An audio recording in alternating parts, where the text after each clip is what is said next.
Okay. So, we have everyone here. It is 2 in the afternoon sharp, which means it's time to start gaming. Gamers, Start your engines!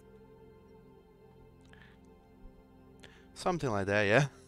There's no engines as of yet. But there is game. Hooray.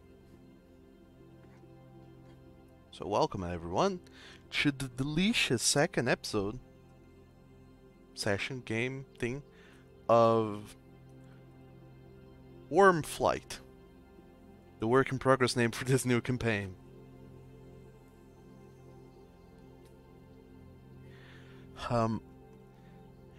Today, as last week, we have our 4 intrepid adventurers joining us for, well, the beginning of a very, very, very wild adventure. Hopefully it'll be wild enough. So, Regis is gone. What happened? That's a good question. Oh boy. I'll start with a recap of last session, all of the things that had transpired since, and while we wait for Regis to return and Melos to connect. Hopefully both of those things will happen simultaneously, and before I'm done. So, last time around, all of you guys woke up and met in the hospital ward, in the infirmary, of a building you don't quite recognize, in a place that you're not familiar with, and then a bunch of strangers came into the room telling you all that you are finally awake, and that seemingly you have survived some horrible encounter. None of this you remember, by the way. Your mind's a blur. You have no memories of this deadly encounter you have been a part of. You have no memory of who these people are. You have no recollection of what this place is.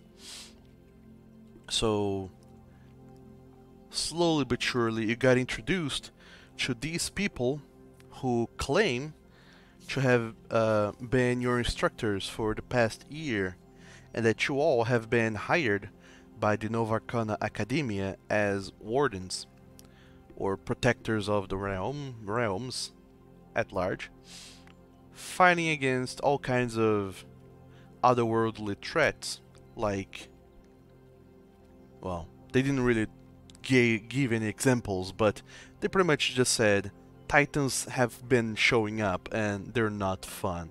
Please help us get rid of them, as you have done before. So, while not totally sure about this whole endeavor, this whole Titan slaying business, you walked along the academy grounds, followed by, well, being led rather, by Koran Jurgonod, this tall, red hobgoblin who's talking at length about what the academy is, where most things are, and the jobs that you have been doing for the academy to a degree, along with some other more bureaucratic things, until eventually he led you to the workshop where all of your things were not at, because they have been broken and abandoned in the field since they were sundered beyond repair. So instead they gave you, well, they fashioned new things for you to wield and wear. Weapons, so to speak. And also they seem to have done somewhat of a okay-ish job at repairing Rusty and returning it to functionality, albeit most of its advanced functions have been broken beyond repair or completely removed. And then you were introduced to the... Sorry, you were introduced to the head of the workshop or rather not the head of the workshop, but the head of the innovations department of the workshop, Professor Dren McVender Fitzsmith, a gnome who's incredibly excited to talk to you all and to enlist your help in a little endeavor, seeing as you could use getting around and getting back up to speed, and he needed someone to go into the nearby woods and slay some dead tree that's not quite as dead as it should have been. So you all, for lack of better directions, you went on with that nonsense, went into the forest, killed some undead tree, came back to the academy in Mergen, and afterwards you were told about all kinds of other things that are going on. You were introduced then to the leader of the Department of Warding of the Range, Professor Brodar Higgle, a dwarf who gave you your first class the following day, but also were teaching you all about monster hunting or titan slaying or whatever you want to call it. You were also introduced to Professor Ceci Stratatu. She's a... Ceci Baka. No. Here we go.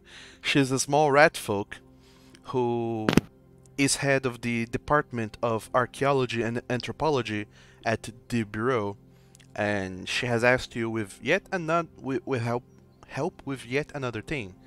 The astrologians, however you go about that, at the academy have located some piece of cosmore that has rained from the sky into the land during the Fivnit, and there was one nearby that needed to be retrieved.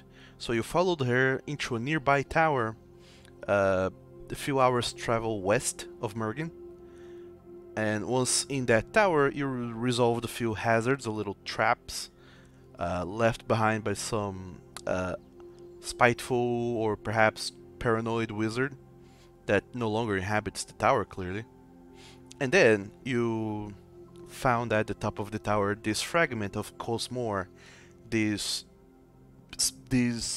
rock, this mineral that apparently the people of the academy are going to use to build vessels that can defy gravity by making them able to float, and along with the wood that you helped, the weird wood that you helped Professor McVender Fitzsmith collect earlier, or the previous day, which is easier to enchant. Both of those things combined will allow them to make flying ships that are actually effective at flying. They said that that's part of the Wyrm project that they have got going on, and that if everything goes according to plan, you'll be able to see happening firsthand, so to speak. Then, after retrieving that piece of Cosmore from the tower, you all return to the academy, at which Professor Stratatu thanked you all for your job and hoped, or rather wished to you the best of luck with getting back together to your previous life, or starting anew, or whichever you wanted to do. Furthermore, you had also been told at some point by someone that there's a titan near-ish, next to the city of Belden. There's a titan there that needs a slaying. However, they told you that this titan is a quote-unquote level 3 task, whatever that means. And that maybe you would need a lot of expertise to deal with that, but also research. And then they also told you that the doors of the academy were open to you, the library and all of the departments were open to you for you to perform your research however you wanted, whenever you wanted. And also, if at any point it was necessary, for you to actually go into the field to perform said research or into the nearby towns. But in this case, what with this creature, this Titan, people from the city of Belden have sent reports of what it looks like, what it sounds like, and everything else.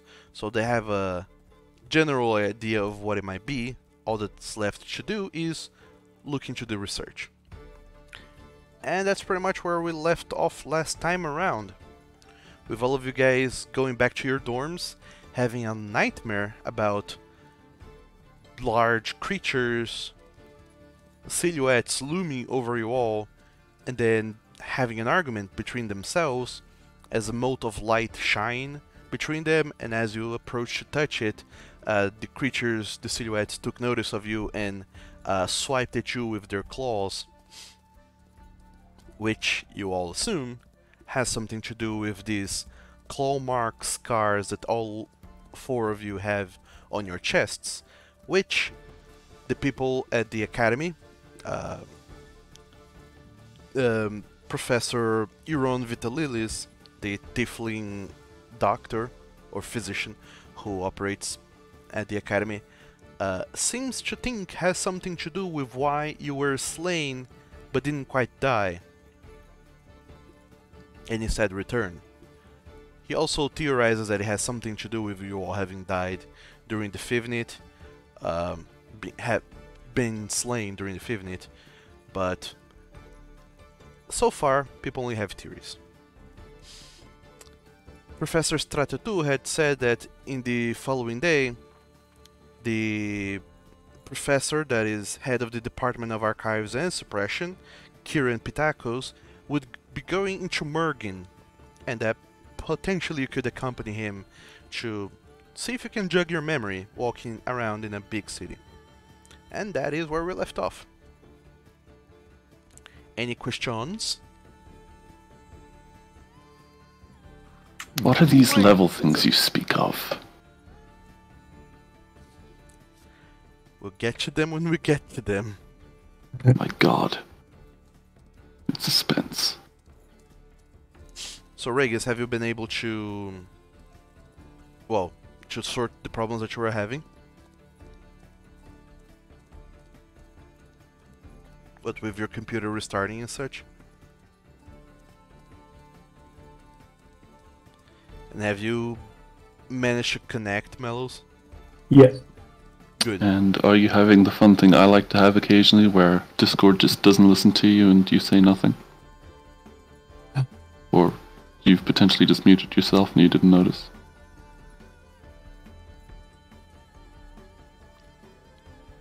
Or is it a secret third thing? Probably. A secret third thing? Oh my dog. Yes, he's not here at all. Well, it would be good if Regis were to be here. I'm here, but my thingy-mabop dies every second, so that's fun. Doesn't sound like fun. Your what dies? Thingy? Wi-Fi receiver, because, yeah. So, let us know if things are going too awry, and we'll see what we can do about that. So, all of you had your rest, so you can click the little bed button in your character sheets to perform a rest. It's beyond the boss button. What? Bed Bath and Beyond. Oh, Kobold, you're a silly little noodle today. Just today. Yeah, just Must today. hide my antics then. You still have... I did sleep.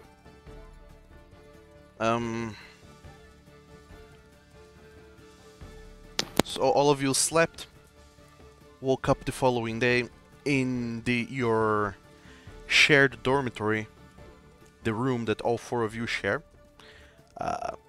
Apparently, because in this past year, you all four of you have been working together under the academy as a single group that goes on slaying titans, or so they say.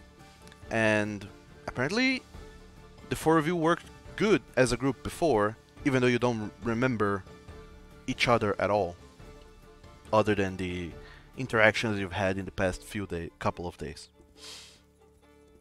Nonetheless, you wake up in the morning and the day is yours. You were told that Professor Pitacos was going to go into town at some point later in the day, if you would like to accompany him, or you can get started on your classes or your research.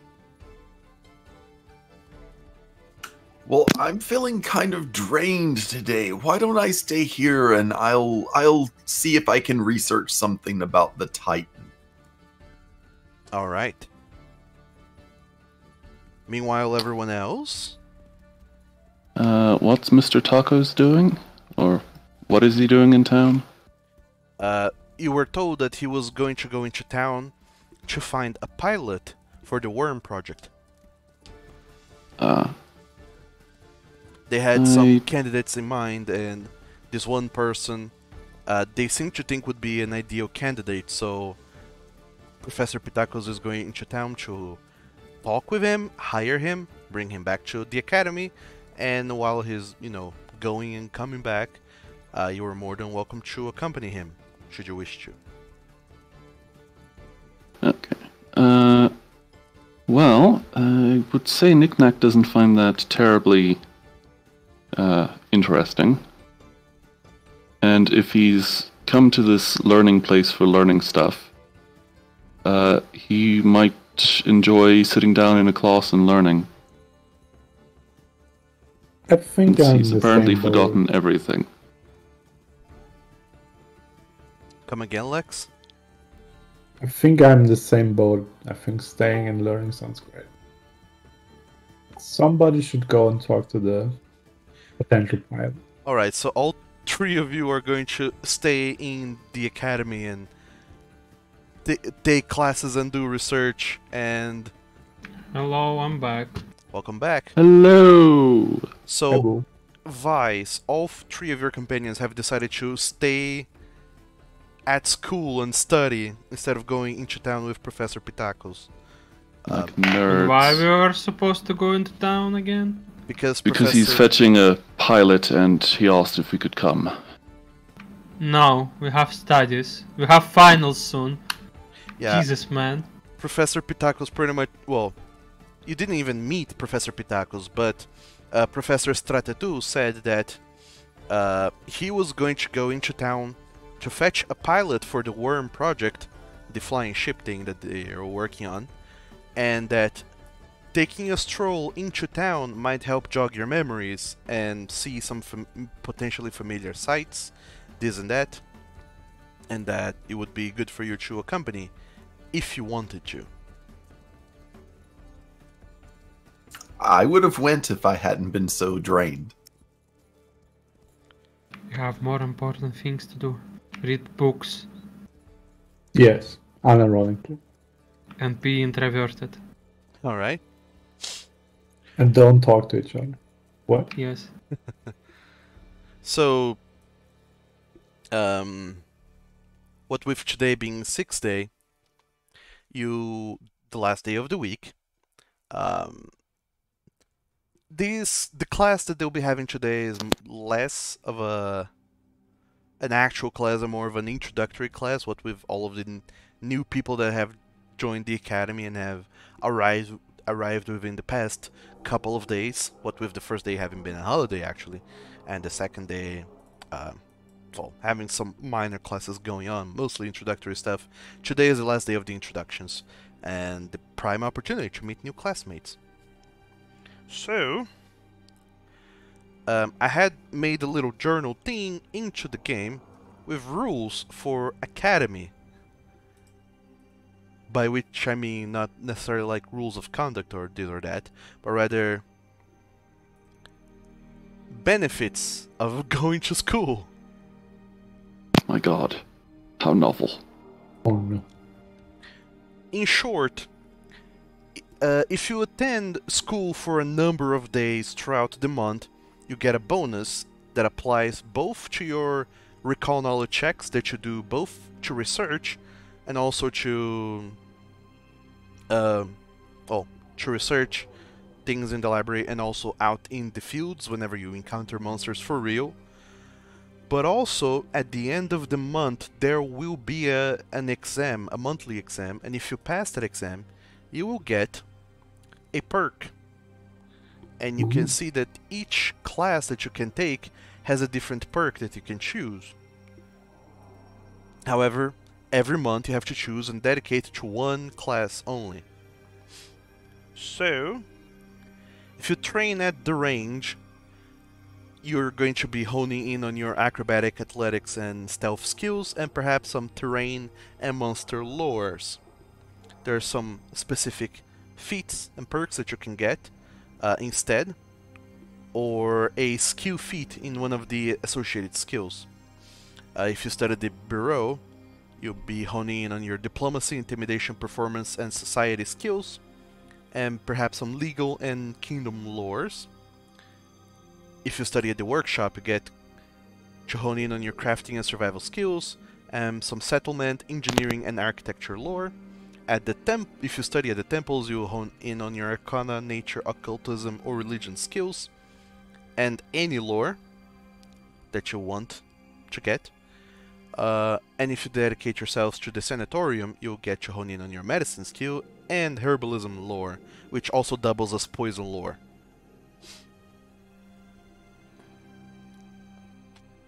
And each one of these classes has an exclusive general feat that you can only get by passing the exam in this class.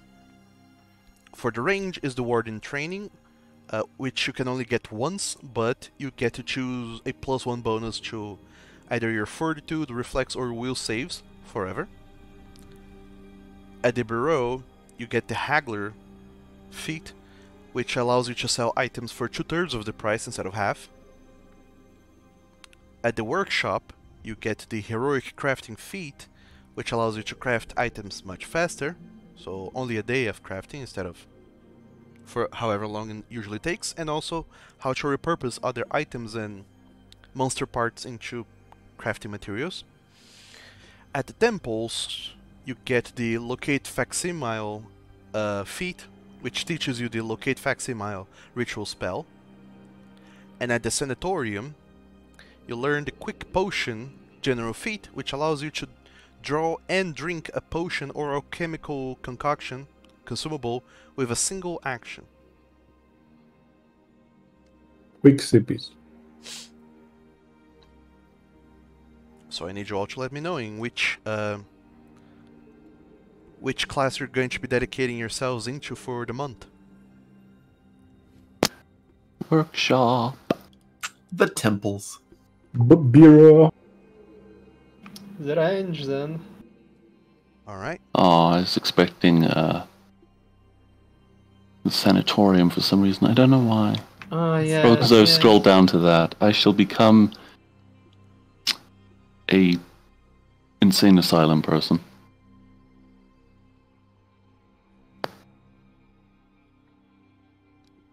So I'm writing this down. Knick-knack, you're in the workshop. Yay. Lex, you're in the bureau, right? I'm gonna go lick the belt sander. Wildak in the temples. And Vice in the range. That's for having the 5th person who will go to the sanatorium. But then again, we can share classes. You can, yeah, That's if you want, you can share classes. No, I can't see their faces, honestly. Wow. The super introvert group. So, yeah, for the day as it is, you spend 1/2 of the day just going to class. You meet your professors, you meet some classmates, not to like a particularly long degree, but you get to become somewhat acquainted with them. And these... Does anyone recognize us? Some of the They should be all professors... new, so no. The professors seem to recognize you, and they kind of seem to find it weird that you're taking like a starter term class, but they don't mind. Most of the professors at this point have been made aware of your peculiar situation. As for the classmates, all of them are new, so none of them really know you at all. Got it. And that's pretty much it. Before we go on, I would like everyone to reset your hero points to 1. So if you have more, clean them up. If you have less, get them back to 1. Yep, all set. Sorry, what? There's underneath your name in your character sheet. It says hero points. Oh, I just didn't hear the word hero points. Okay. Yeah.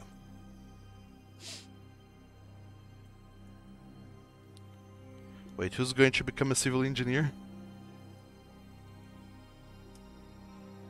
The one going to the engineering class.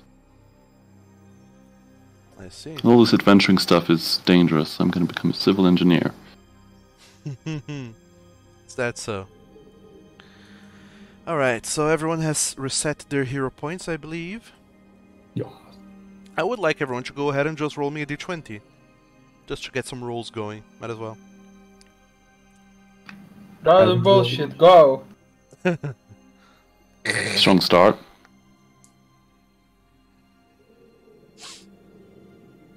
Let's go.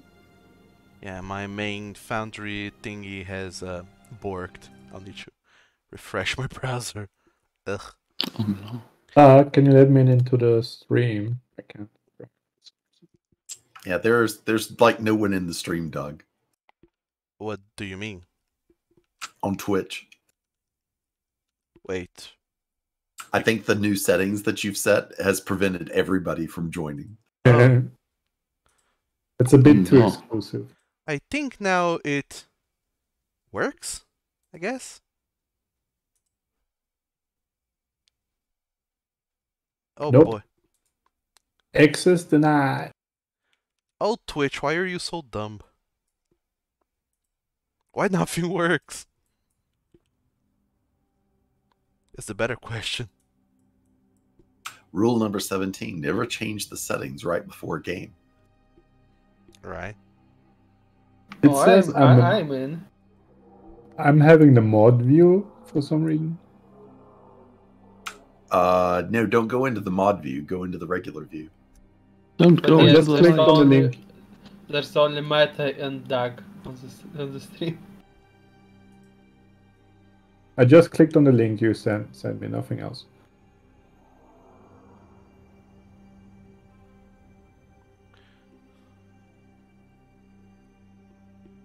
Wonderful. Try that. Try that. Yeah. The episode is sponsored by Technical Difficulties. Right. So okay, now I get to see your guys' roles. Don't look at mine. Yeah, I'm going to go Too with embarrassed. whoever rolled the highest, and that is Lex. Yeah. So, Lex, you're at the bureau. And over there at the bureau, you meet one of your classmates along with your professor. The bureau is actually divided into just the bureau, which is the general portion of the school that deals with that kind of stuff, which is led by Coran Jurgonad, the hobgoblin that's been there when you woke up. And then, Google. and then it has two departments: the Department of Archaeology and Anthropology, with classes taught by Professor Cecilia Tattoo, the little rat, and the Department of Archives and Suppression, taught by Kieran Pitakos, who's not present today.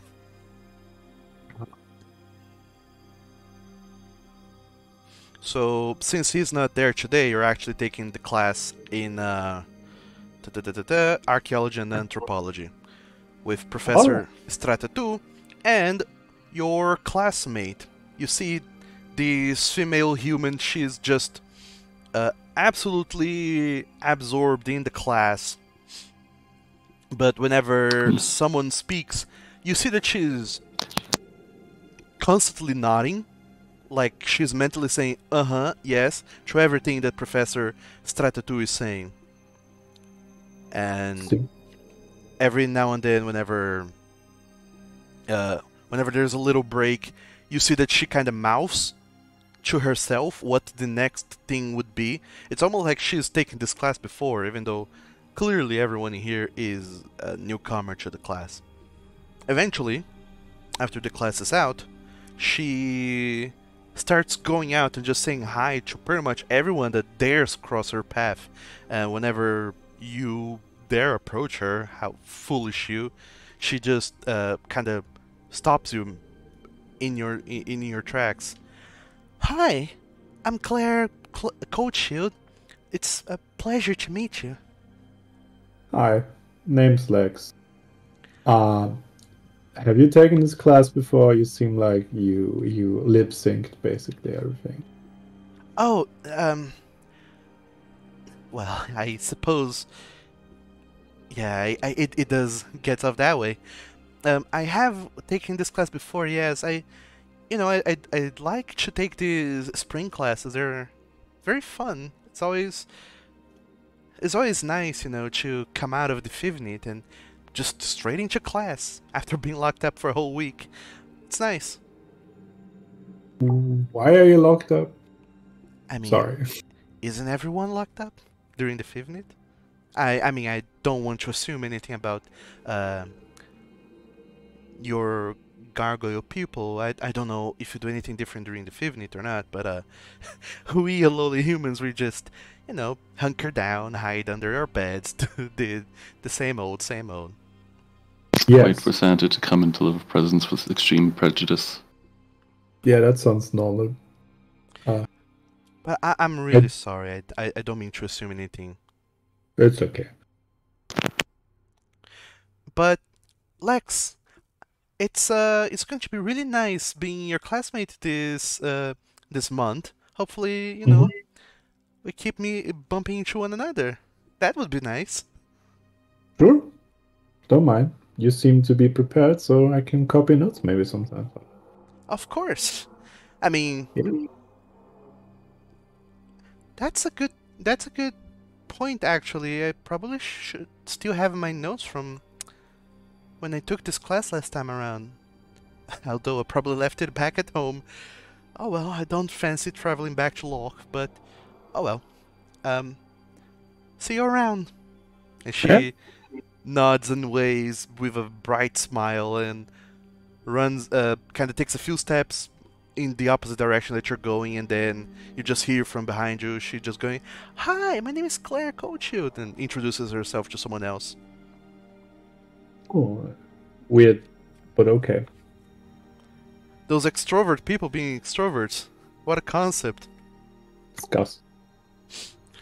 So, since you all have taken your first class of the month, all of you get a +1 bonus to your recall knowledge checks and your monthly exam. Woohoo! Yes. So with the second half of your day, are you going to do what? Research or... We need to research about the monkeys. Monkey. Burning. We need to research about them until we gain a second level, so that them being 2 levels higher than us doesn't murder us. What is these levels you speak of? I do not understand. We need I don't to either. exercise metagaming out of you. No more references, no more whatever. They told us that they're level 3. I don't think we're level 3. We lost all our memory. Silence, young man. So, I'm being oppressed. alright, if you're all going to do research at the academy, the library that is, Search the monkeys. there are some skill checks you need to do to figure out all of that crazy nonsense about the monkeys properly spoken. Fire breathing monkeys. Where's the fire-breathing monkey section? I need to know. There's no such thing as the fire-breathing monkey section, but there is research to be done. What is this university? It's a scam. So, Mood. I will need every one of you to go ahead and give me a... either Arcana or Nature check. Oh No. no. No need to make this one hidden. Let's see. Nature or Arcana? Well, my Arcana is +6, so I'll probably do that one. And Yeah. there's a +1 study bonus, I guess. Yes, you get a +1 study bonus. Ah, I forgot that part. Damn it. It's alright. I'll consider your 15. Got the same value regardless. Wow. 15 is across the board for everyone. One more. Come on. Round the bullshit. Fail. I failed at random bullshit. Yeah, the DC for this was 13, just because of how potentially accurate the description is. You get some sense that you're close-ish or not to what you're actually looking for. Fire-breathing monkeys, it's a lot to go on off of already, so you start looking into that. And for today, you gather only 3 research points, which is still not enough to reveal any information about this creature, but you are making some headway. You're starting to look into potentially what in the actual F is a fire-breathing monkey, and clearly it's not something that's 100% natural. There is some arcane nonsense going on. Definitely something that to keep in mind. Fire-breathing monkeys and you. But as far as that goes, the day is out. You have done all of your studying, researching, and at the end of the day you're horribly tired, but also you made a lot of headway towards things. All of you head back to your dormitory, unless you have some other plans for the day. No. I have none. If we are able to meet the pilot, I guess we could do that, no? It's kind of late, but we could try.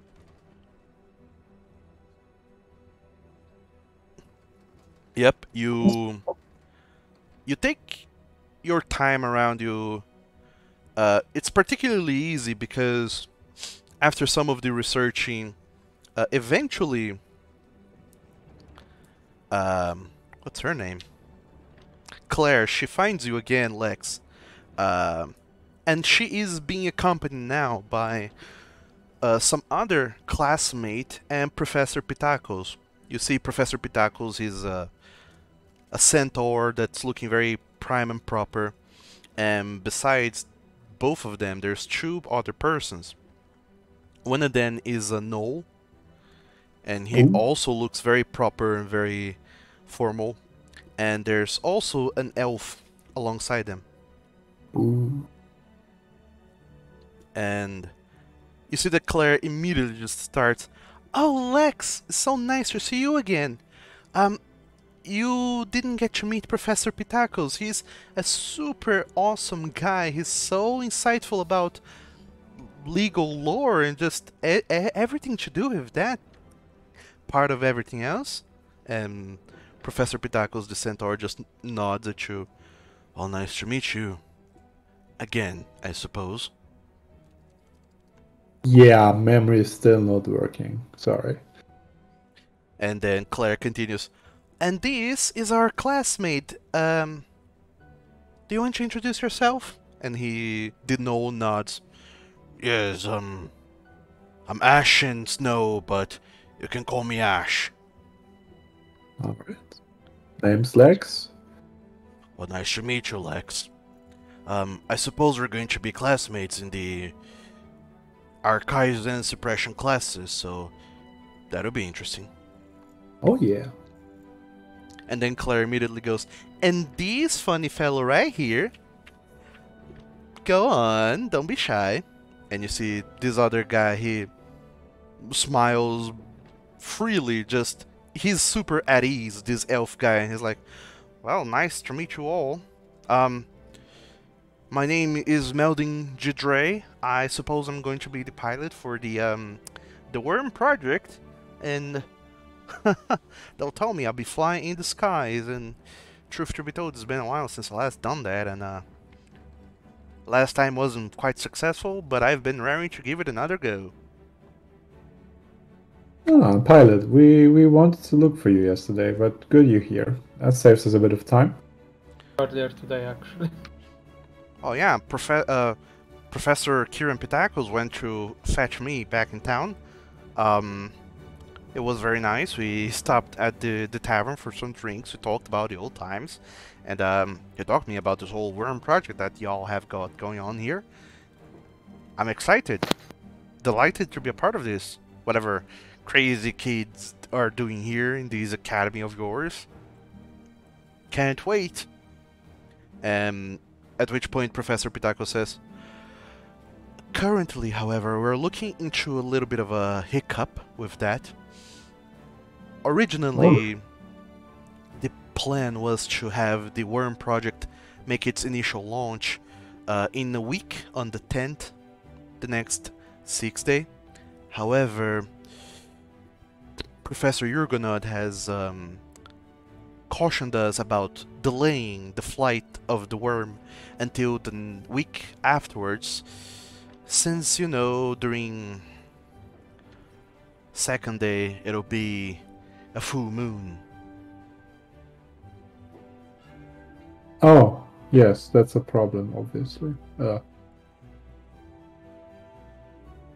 And Claire immediately goes off, yes, I could not for the life of me imagine going into the fields during a full moon. They say that all of the creatures out there become stronger. It's what a ride it would be. Definitely don't want to be caught out and about during a full moon night, or a day even, just, you know, general full moon. Better to avoid it. Stay here where it's comfortable and safe. Kinda like the Fivnit, except it's brighter. This is... Never mind. My character doesn't say anything. Well, in any case, I heard you were part of a group, so... Well, maybe pass on the message to them? I'm sure they'll be delighted to hear about our latest our latest... Acquisition. Acquisition, yes. And the elf nods once again. Well, happy to be included as part of this project. Sounds exciting. Alright, I'll pass on the message, I guess. And all of them nod and say their goodbyes before going off into another direction. And then Professor Pitakos actually doesn't follow suit, and he holds on for a moment, then turns back to you and says, I do not want to impose in the least, but considering your previous, well, exploits before the incident, you were rather accomplished as Titan Slayers and Wardens. So maybe, if you were, well, if it wouldn't bother you at all, it would, well, all of us would be very thankful if you could talk with Professor Jurgenod to see if you'll allow the Wyrm to take flight on the 10th instead of waiting until after the full moon. People keep saying that, but we don't remember. I mean, I'm on it, but I'm not sure we're back to full power yet, and maybe it's best to wait. I can talk to him, but I'm not sure what the outcome will be. Sorry. Oh, fair enough. Just something to keep in mind if at all possible. In any case, thank you for at least considering. Have a good evening, Lexington. And he walks off towards the bureau. What a bunch of weirdos. Alright.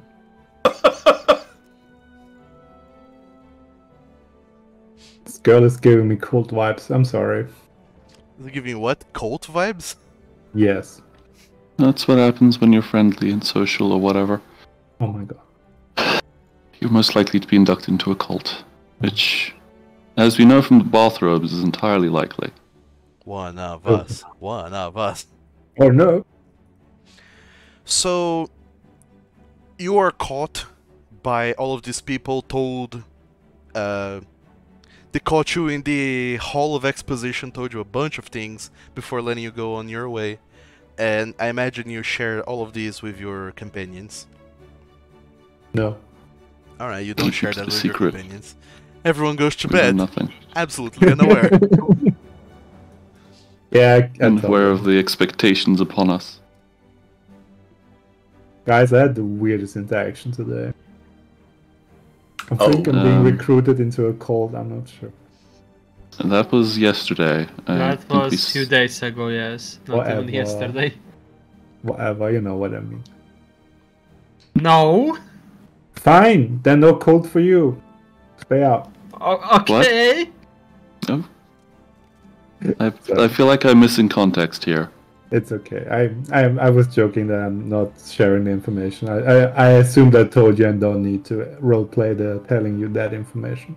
Yeah, Probably not. So yes, my character shares the interaction he had. well, unless there was some kind of embellishment or extra description you wanted to give, but otherwise, no. Nah. I suppose we just relay that to the party, as they say. Yes. Alright. So, with all of you having that in mind, you go to bed.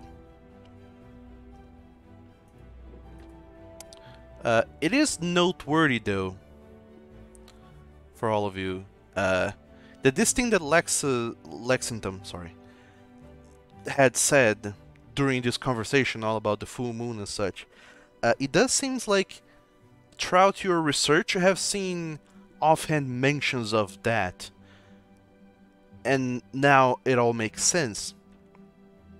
During your research you have seen mentions of monsters becoming more powerful or more dangerous, and that does seem to happen during the full moon, where creatures, wild creatures at least, are empowered. So it is best, you figure out, to avoid going out and about into the world, into the fields, fighting off monsters during days/evenings of a full moon. However, what with them being empowered, there's always the chance to learn more and, you know, gain more experience.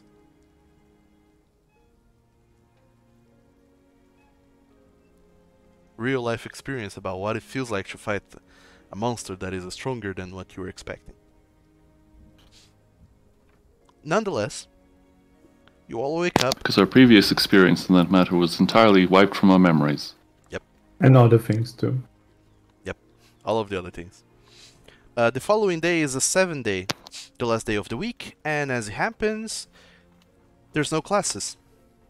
But the library is open if you want to do research. Yes. more about the monkeys. Alright.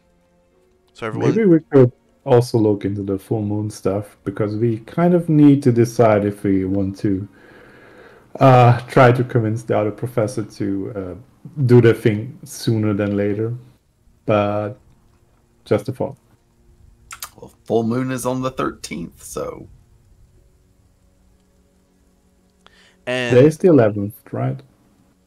today is the 4th. Damn. I'm off. they had planned to have the Wyrm take off on the 10th, but what with the close proximity to the full moon, they are potentially thinking about delaying it to the 14th or the 15th, if not the 17th. Okay. I got it wrong then. So it is a thing you could do. Try and talk with Professor Jurgenod about allowing the Wyrm to take flight on the 10th.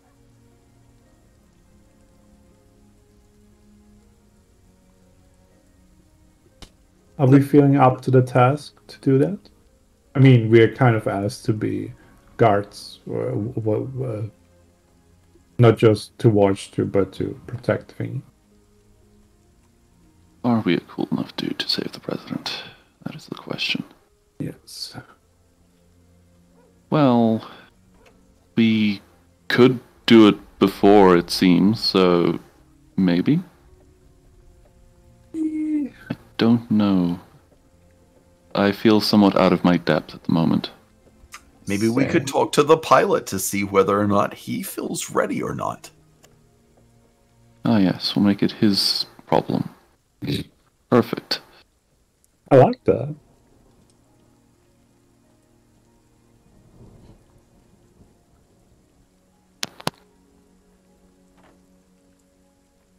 It just keeps raining. So what are you guys going to be doing then? Let's do one session of studying and then we can decide to talk to the pilot, maybe. Right? Now, there's no classes today. We're going to go and research on the monkeys. That's what he meant by studying. Yeah. Ah. Yep. And then go talk to the pilot. Yes. All right. So everyone, once again, please go ahead and give me an Arcana or Nature check.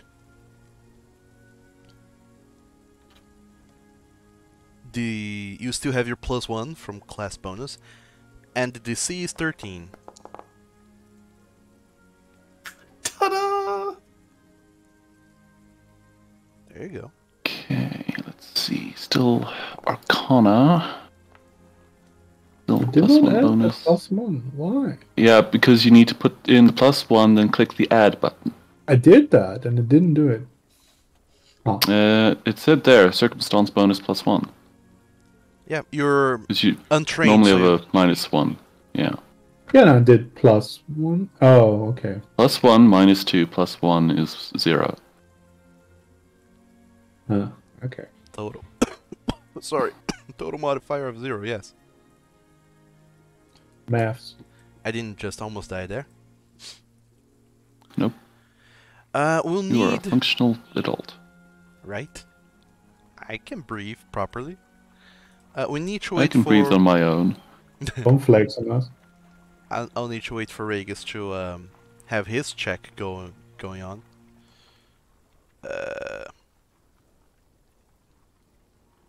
Because as it happens, Lexington, that is a critical failure, which means you guys actually lose some progress.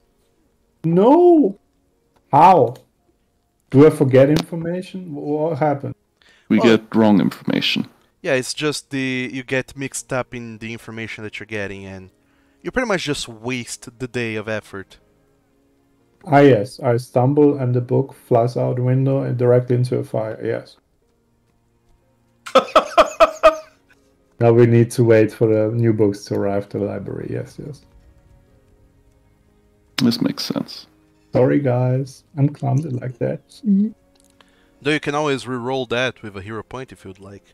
Oh, yeah, let's do that actually. Wait. What are we rolling for? Study, The books? research. Do you have Being +1 nerds. bonus? Yes, Yep. you have that until the end of the month. Yes, Queen! I caught the book before it gets out of the window. Thank God. There you go. So you will get your research done. However, Vice, you don't get any new information No? about the fire monkey. They're just fire-breathing monkey, guys. So, from these 2 days of classes and achieving the first threshold of research, you learn stuff about the monkey. Particularly, you learn about its, for the first threshold of research, you learn its AC and hit points. What you learn, hold on, let me find the fire-breathing monkey, is that its AC is regularly 17. And that it has 75 hit points. Now it's up to you guys to keep track of that information, so write that down.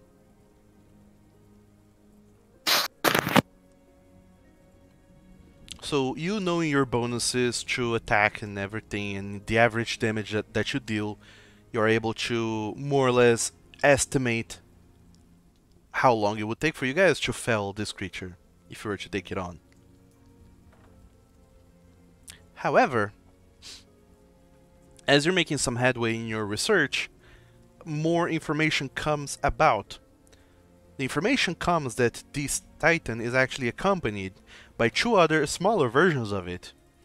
People have sent reports, said that this Titan is large, it's a size huge, and is accompanied by 2 size large fire-breathing monkeys. The smaller ones, they are flimsier. Their AC is 15 and their hit points is 60. So they're easier to deal with, but they still are just as dangerous. But now I have some ideas. So, Does it involve bananas? no research has shown up anything about that yet. But now you know. We need the legendary Pyronan. Now you know you'll be facing 3 fire-breathing monkeys, and their AC is 15 for the small one and 17 for the big one. Their hit points is 60 for the small ones and 75 for the big ones. Small, quote unquote. So there you go. That's the first threshold of research for you guys. Yay. It's a high AC to hit. Mm-hmm. Hence why it's a quote unquote level 3 task. Yep. That word, what does it mean? Not that it's any easier to hit at level 3 because science. Sure. Which I guess. Interesting. In any case, that you take a big portion of the day just doing research, and with the remainder of the day, I suppose you're going to talk to Professor Jurgenod? I think thought we we were want going to to talk go to to the the pilot. pilot. Oh yeah, Yep. sorry, the pilot. And we didn't. Only Lux did. Let's gang up on the pilot and make him believe it's his idea to not postpone. Yes. Doom us all. Yes. Alright. So, all of you make your way to the workshop. An extension of the workshop is actually the cafeteria, and it kind of makes sense to a degree, mostly because one of the portions of the workshop is like a huge area. One of the portions is the Department of Logistics, where upon is the office of the quartermaster, who supplies the entire academy with all kinds of things. So the cafeteria is very close to the workshop, almost inside the workshop. And therein you find the pilot, the elf, just enjoying life. It's Fantasy Saturday, everyone's just chilling, and he's there chilling as well, talking to some other people. Just seemingly doing a whole bunch of nothing, which he seems to have been calling preparation, quote unquote. Look at this weirdo extrovert socializing. Point at him and laugh. Now. Oh my. As you point at him and laugh, he notices and just I kind was of joking. Don't do that. opens up his arms widely and says, "Ah, Lex! I see you've brought your friends. Come on, sit all down, all of you." I see you've come to laugh at me. No, I was just telling here my new friends about the Wyrm project. I mean, they've asked me to keep it secret, but at this point I don't think it's much of a secret anymore. Word flies around in these kinds of places, what with all of these crazy kids talking about everything that they can get their little ears or the big ears and on top of, depending on, you know, their race and such. In any case, you're the ones responsible for getting the weirwood and the what it is, the ore, the minerium, whatever it was. Yeah, that thing, yes. We did go get it from the tower. We're go-getters, I hear. Yeah, I keep hearing talk about the Wyrm being almost done. They keep on saying over the workshop. They say that they're doing some final touches to it, whatever that means. But well, I mean, I'm not one of the crafting folks. I just pilot the damn thing. Have you ever flown a ship before? 'Cause golly hecky, I have done that once, and it was quite the experience. Oh, no, actually, I'm a bit afraid of heights. Yes, I know. Gargoyle. Oh, you get over if it's... I mean, have you ever been through the sea? Let me check. Can No. gargoyles swim? We can drown. We don't swim. Well, it's pretty much kind of the same. You're still on the deck. It's wooden beneath you. Lots of sailors around you. But then, you know, instead of being out in the ocean, you're up in the sky. Just imagine that the ocean is clouds and you're fine. Mostly that is. Don't want to get thrown overboard when, you know, there's no actual water beneath you. But that's not going to be a problem. Not going to get any of you crazy kids getting close to the railings. Not if I can help it. Yeah. Sorry, I'm not fluent in pilot lingo. You have to, Well, just you know. stay close to the center, and if you get too close to the edges, hold on to dear life to whatever you can find. So long as it's, you know, affixed to the ship.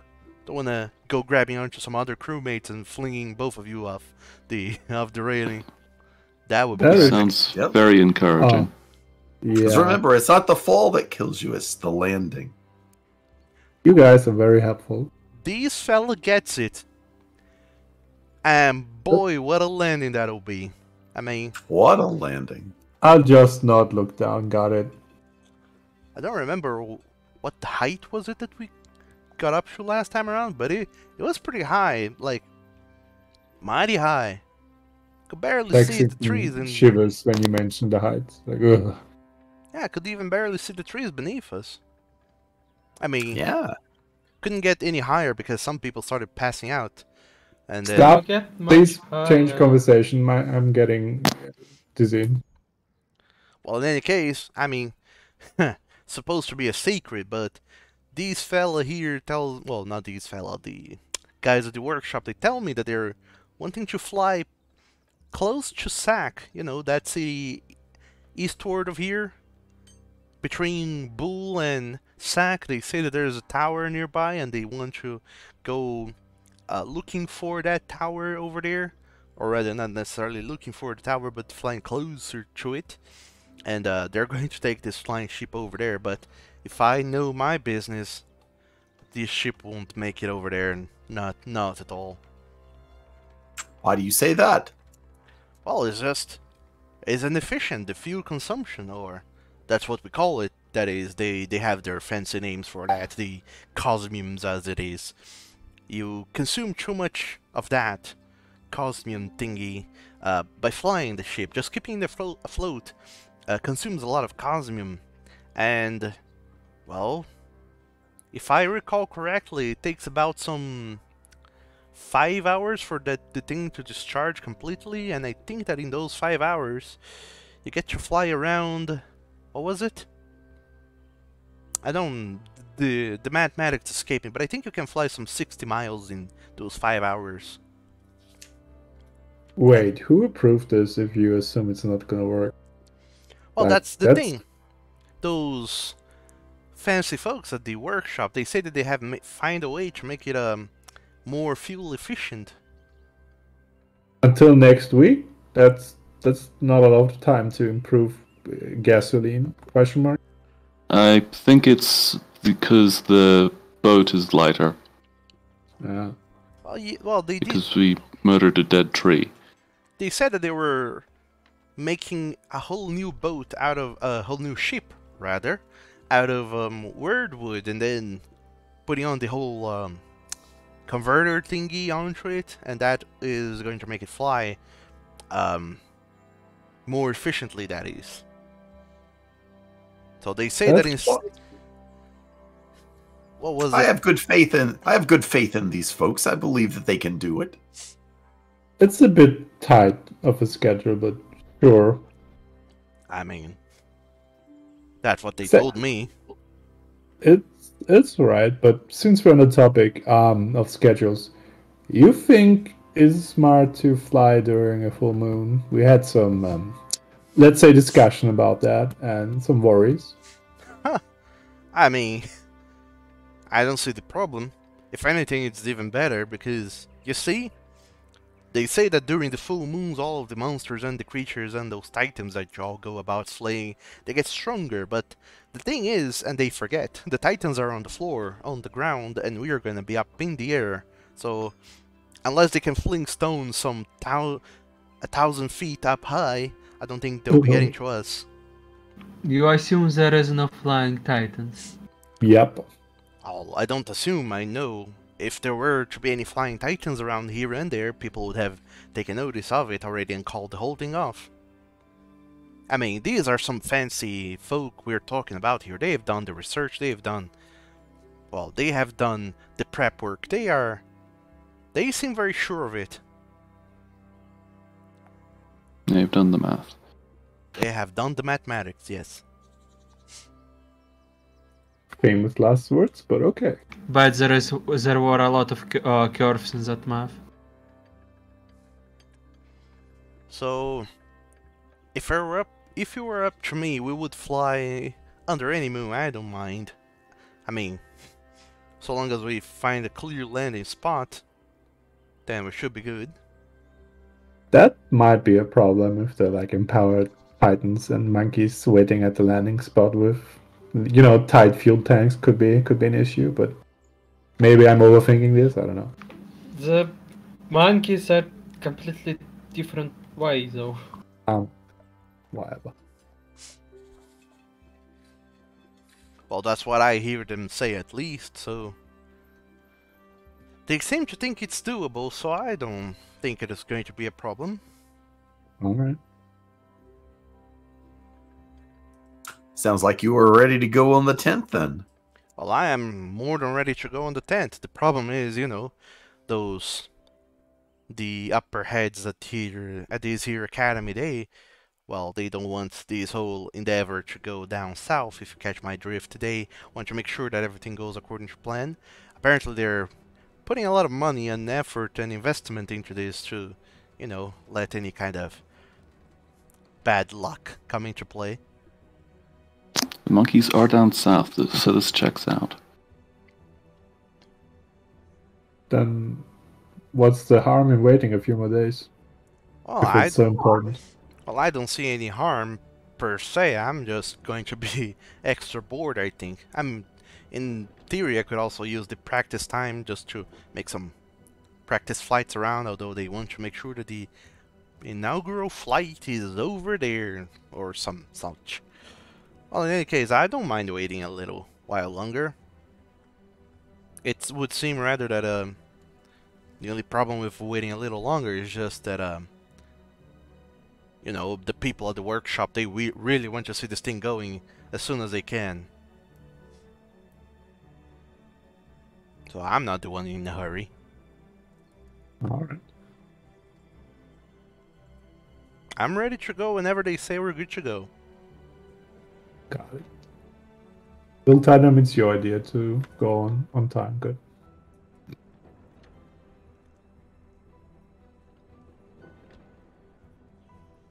But what interest do you all have in this Wyrm project?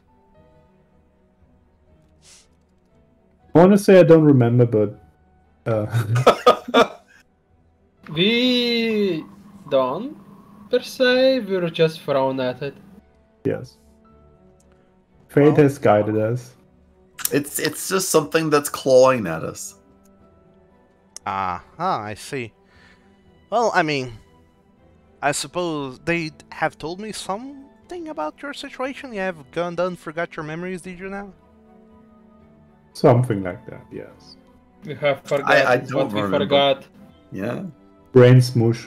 Big Well, time. That makes a whole lot of sense to me. I mean, if I can remember a damn thing about myself, I suppose I would be throwing myself left and right just trying to see what clicks. Well, we know about ourselves, it's just apparently the past few years are gone. Yes. Well, And we are filling that void with studies in the, books and stuff. And apparently flinging ourselves at fire-breathing monkeys. Why not, right? I mean, they always say that your current self is your bestest self yet, so it would make sense for you to think your past self is not good enough and want to get that back.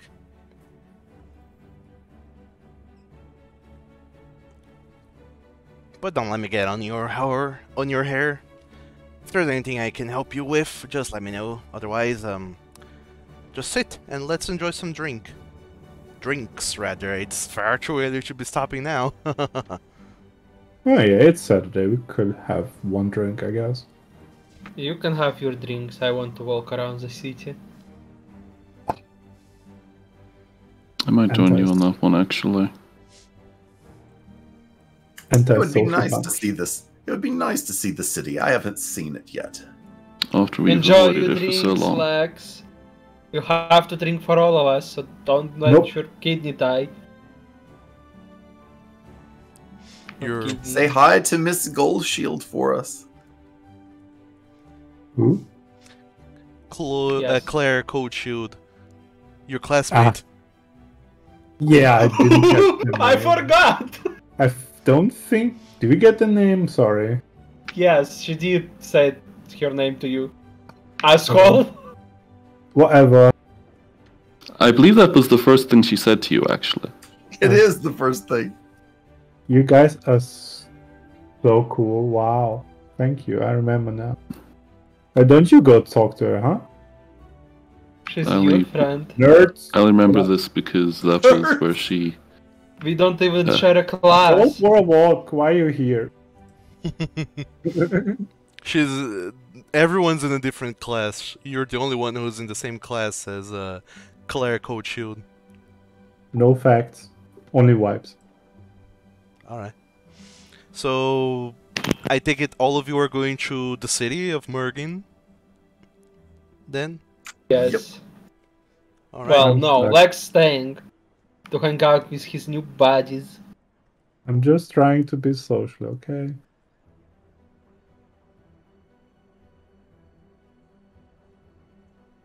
All right. So whoever's staying is staying, and whoever's going is going. Due to it being a weekend, traversing from Nova Arcana down to Mergin is easier because they actually allow people to use the lift now.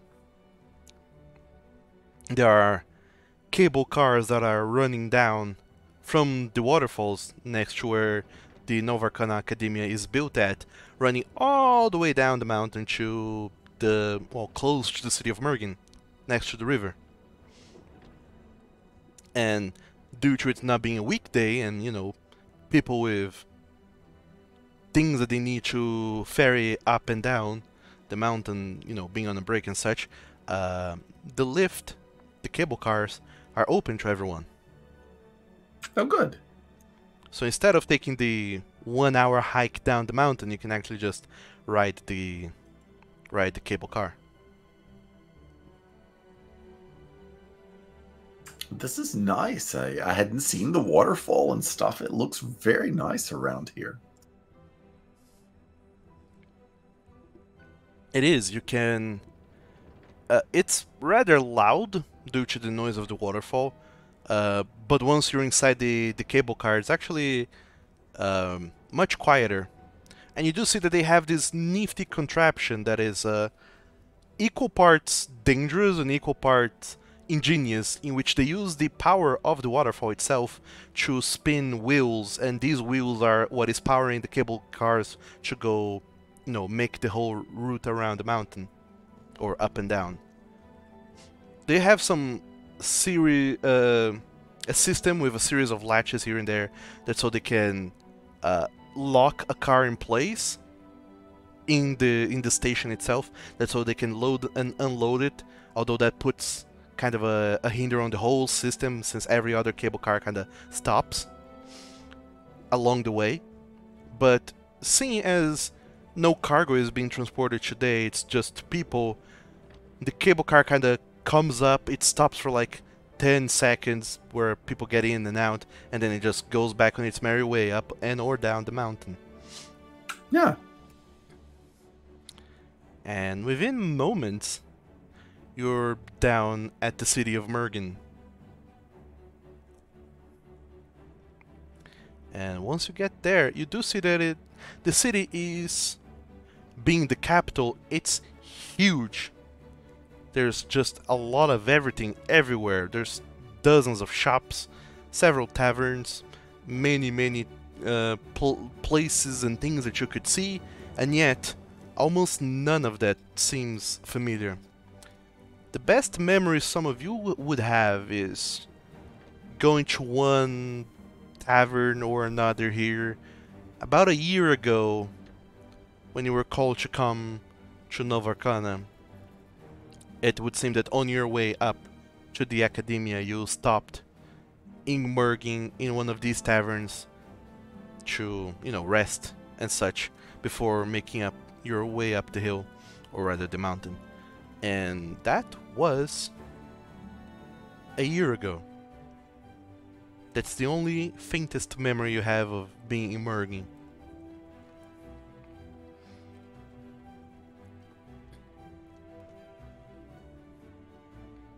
So I'm guessing do you guys know of somewhere or want to visit a No. particular place? I don't remember anything about the city. What is the particular same. place? I'm Same. just wandering aimlessly. So I'm Do guessing you have we're a place just... you remember? I don't. So I'm guessing we're just looking around the city, just wondering, you know. Wildek will try to keep people out of what he thinks looks like the bad sections of town. Sure. And What? there's plenty of sections in town that seems bad enough as you guys walk around.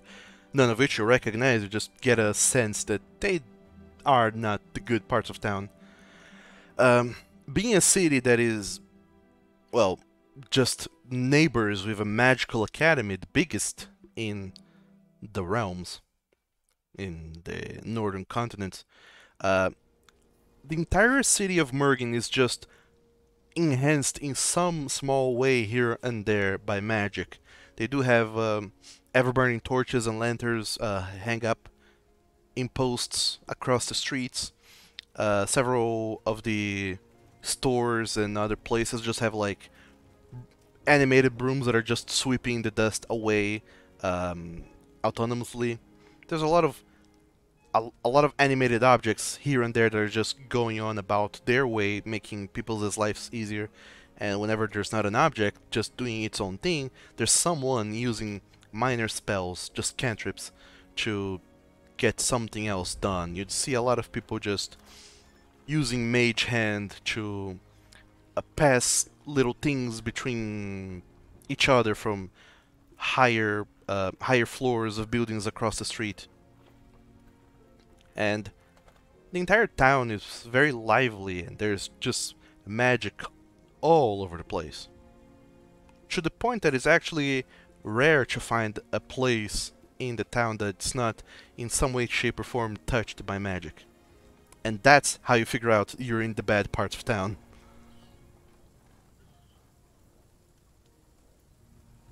Where there's a suspicious lack of magic, or at least visible magic. However, as you're going on and about, every now and then you are sure that you see a figure looking at you guys. Every time this figure is like tucked in an alleyway or in the midst of a crowd, but every now and then you stop and try to focus on this figure, and you see this blue dragonborn that is just kind of looking at you with his head slightly cocked and a smile, just kind of expecting something to happen as he looks at you. I look at Nak and ask, "Is that your brother?" Oh? Does anyone know who he is?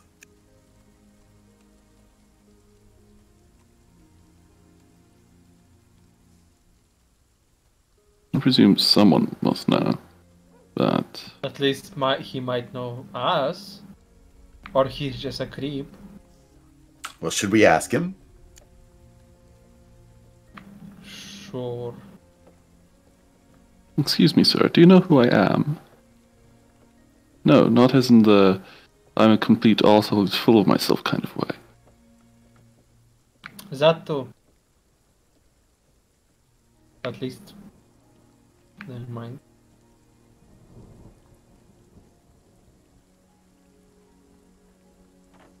All right, Doug, we're going to approach this guy, this Dragonborn, and see what he knows. Alright, so you just kind of... Hey. Yeah, I mean, hey, why are you following us? He looks at you all, looks down at you, Wildak. He's a tall Dragonborn, as they all are. Looks at each one of you individually. Then he smiles. Kind of straightens up his posture a little bit. You have returned, albeit less than complete, it would seem. Huh? That's ominous. I have no idea what you mean.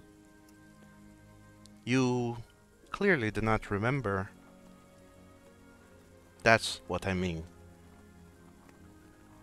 No, I do not remember you. Your face does not stand out. Oh, you must be Nick's husband then, I see. What? Not just What? me you don't remember, but rather yourselves is also what you don't remember. No, I know who I am. So you know what you have done, then. Come to the city on this beautiful day.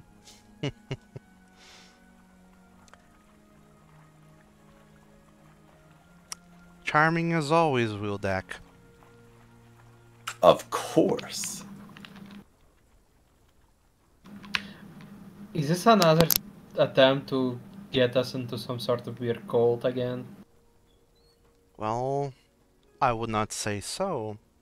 Rather, I'm just curious to see what path you take this time around. If it is going to be different from the original path, or if you're gonna go the same rabbit hole once again.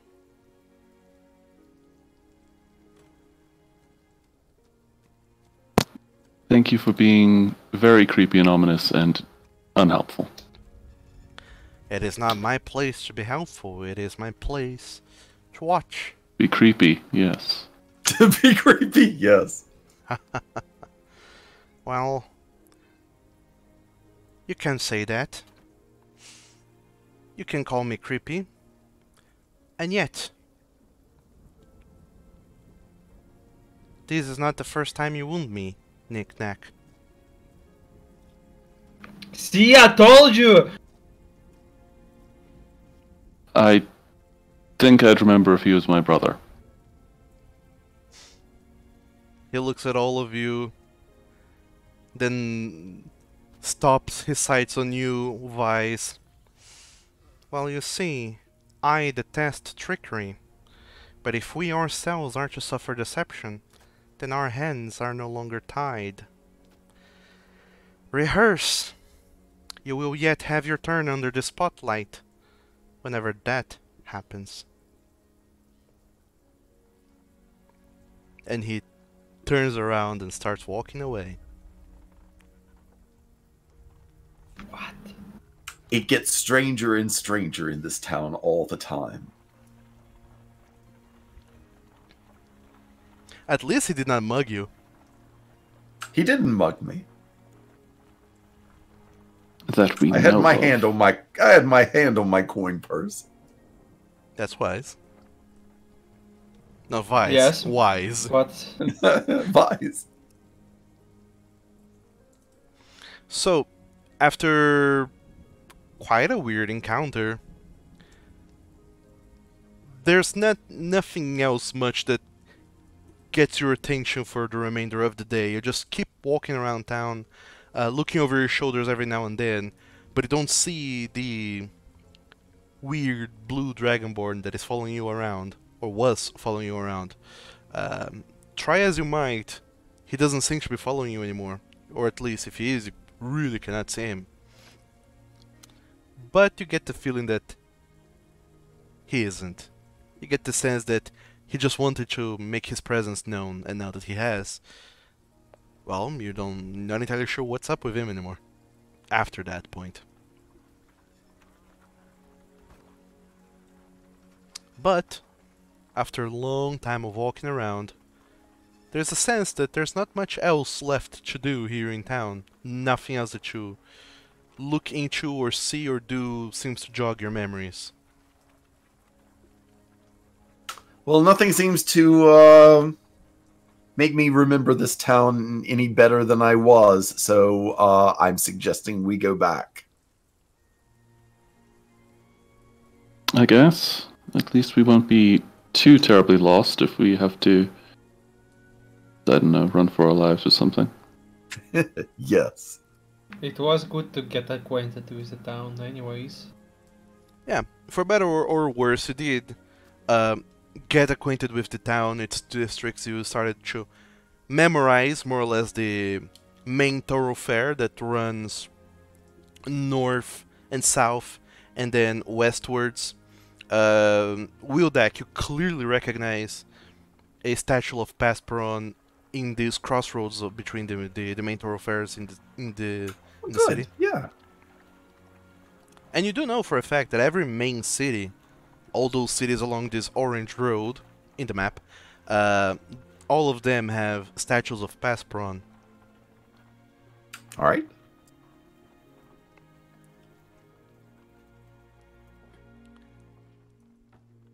And then the main thoroughfare leading west, at some point, he kind of forks off into two roads. One that keeps going up the hills, and another that just goes to the station where there's the cable cars that will take you back to the academy.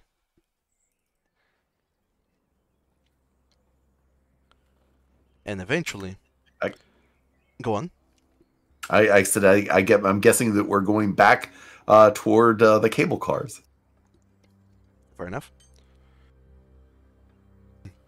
Sorry, I was coughing here. You go back to the cable cars, ride them up to the academy, at which point they imagine is just the absolute worst experience ever for you, Lex. You know, getting into a rickety wagon made of wood, some bits of metal, lots of glass panes around as windows, and this thing just kind of goes up and further up, higher and higher.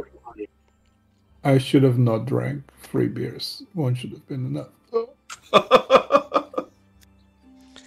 But eventually, thankfully, after not that long a while, you make your way back to the station on the academy itself. You All right. get back up there. And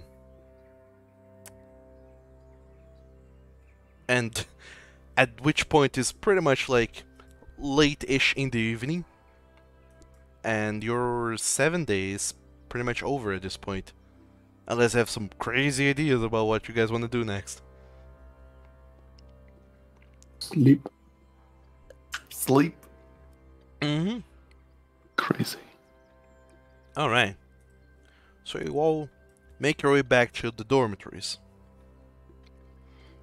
Get yourself some Zing back in you and wake up on the following day, the 5th of Hakan, a first day, which apparently is the best day to try and resurrect dead people, according to what one of the professors had said. All right. That is strangely specific information. Well, that is what he had said. Yep. I know, and it's strangely specific information. Yes. Not from the DM, but just like in general. All right. Oh, okay. You know when to raise the dead most effectively. Interesting. Can you imagine the weather we're having? Yes, today is the day for resurrections. Insane. Ah, yes, the resurrection ceremony will go unhindered. Mm-hmm. So, what with the... what's it called? With it being Thursday, or Fantasy Sunday, there's no classes and the library is closed. If you want to do research, you have to do so through other methods, such as... We have to break in, yes. talk to people, is what I was going to Forbidden say. section of library. I really like the library, okay? Don't judge me.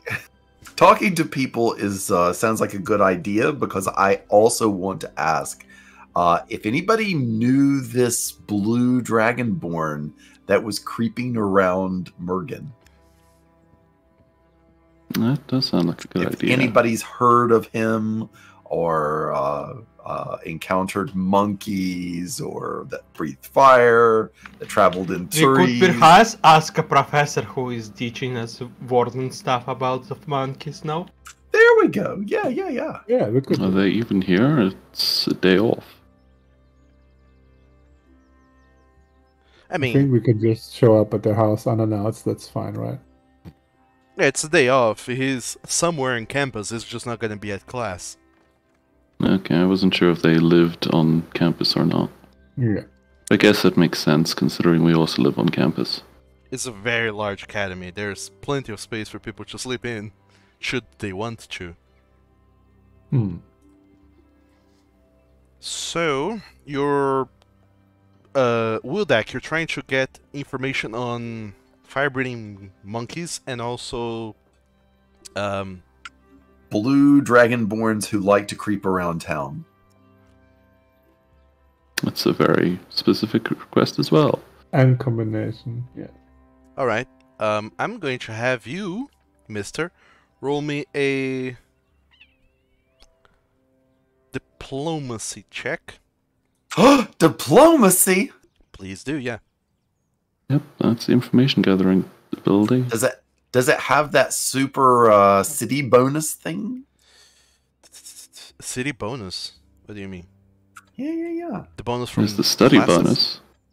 bonus. No, not the study bonus, but I get a skill on diplomacy.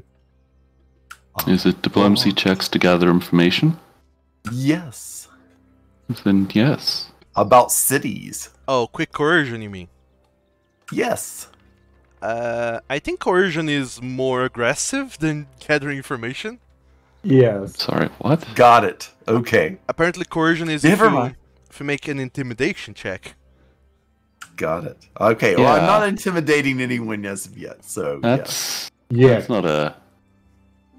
That's not a bonus. That just lets you do things easily or something. That's, All right. So do I get the knowledge bonus then from the research? For the research, yes. For finding blue dragonborns, no. But it's the same roll for Alright. both. All right, then I'm not going to add it. So add one for the research part. All right. Yes, I would like to research on monkeys as well. 19. Mm-hmm. Oh, he's a diplomancer. So, you were researching on the fire-breathing monkey, all of you else. Today is not a prime day for looking it up in the library, so if you're going to do that, you're going to talk to people in the academy, so roll diplomacy checks for your research. Easy. No plus, nothing, just, yeah. Well, you do get a +1 from study.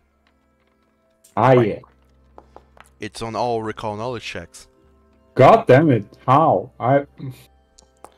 By the way, Wildak, is there any specific person you're asking about the Blue Dragonborn Chew, or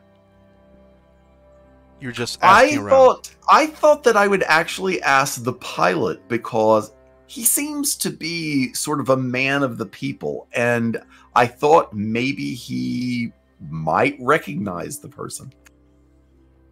All right. I don't think I have yet rolled Knick-Knack. No, I've not, because... not sure if Knick-Knack is a person of the people himself. Even though he is proficient in diplomacy, that's more convincing people to not chase him out of their junk heap while he's looting it. Speaking of which, let's go loot through junk heaps. Wise got bored pretty quickly from talking to people and just went to beat a training dummy or something. Do a what? Beat a training dummy. Ah, okay. Just punch. Yes. Talking to people is... I'm not the best at that. I'll rather read books. So... Vice, you try to talk to Professor Hugging from Higgle, rather, from the Department of Warding. However, he, on his off day, is just absolutely not having it. What with your talk of work and research, and he just really just calls you into the range, and you all just do drills the whole day on all kinds of combat maneuvers, and it's good to keep you up in shape, but other than that, you actually get nothing out of that. Lexington also gets nothing out of that. Wildak, on the other hand, you learn some more about the fire-breathing, whatever it was, monkey. Fire-breathing monkey and his 2 cohorts. Yep. At this point, now that you're talking to people per se, you decide maybe I'll talk to the pilot, and he tells you a thing or two or three about fire-breathing creatures altogether. Even though it doesn't seem to have encountered monkeys in any of his travels, and mostly being a pilot and piloting things that are made of wood, he's tried very hard his whole life to avoid fire-breathing anything. Which doesn't help you with his specifics, but certainly helps you cross off things.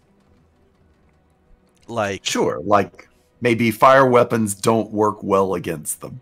Yeah. And don't attack them with wood, and they don't fly. Yes. Yeah, but also mostly specifically just also all kinds of things like if it's fire breathing, probably does not live near a river, and if it's fire breathing and hasn't yet started any kind of large fires that would get the whole nation in uproar, probably it's territorial and is just not going to be fire breathing all over the place. So even though it does breathe fire, it seems contained. We have good firefighters. Who knows? Or that. Who knows? Truly, who knows? But about the Blue Dragonborn, actually, the information comes from... well, you don't actually get information per se. Everyone is mostly just unaware of whom you're talking about, but whenever you talk to Koran Yurganad, the head of the bureau, the Red Hobgoblin, he just winces. Oh, him. What about him? Well, I mean, he was basically giving us this weird, I guess, creepy vibe, following us around in the city, and then made some sort of veiled threats against us, choosing the wrong path again. Do you know his name? I do know his name, mostly his moniker, is called the Elder Watcher. And it's best if you avoid him altogether. He's nothing but trouble. He used to be part of the academy at some time ago, and he was also into the Titan slaying endeavor, less for the safekeeping of the people here in Suffolk and the kingdoms as a whole, but more so for the other part, which I had previously told you about, that whenever a Titan is slain, they leave behind an essence, and with that essence, you can attain the power of Titans themselves. That's what his interest was in. And after lots of disagreements, he ceased to be part of the academy.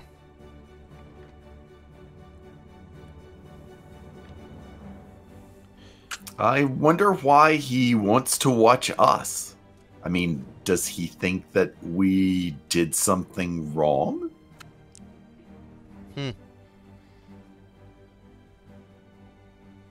Well,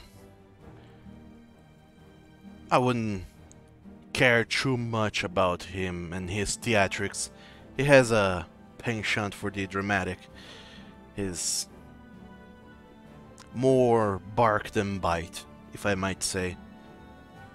Though I would still try not to get caught in the wild alone with him, if you can. Though none of you seem to travel by yourselves, so as long as you're in your group, you should be fine. Yeah, I just, I kind of wondered maybe that he had something against us. I mean, he seemed to have some sort of personal grudge against Knick-Knack. Well, I cannot pretend to understand all of his motivations and thoughts and desires and whatever else is going on in his head. Just try not to pay him too much mind. If at all possible, just talk your way out of it and just move on. I wouldn't suggest spending time on him, even though I'm afraid that you have a stalker from now on. A stalker? A super fan. Wait. Well, it's not particularly uncommon what with wardens that make a name for themselves. Although most stalkers they're not as gutsy as him to approach people directly or make their presences known. I see. I can't say that I approve of this in any way. I agree with you wholeheartedly, Wildak. Wildak seems like the sort of person that would enjoy the attention. No.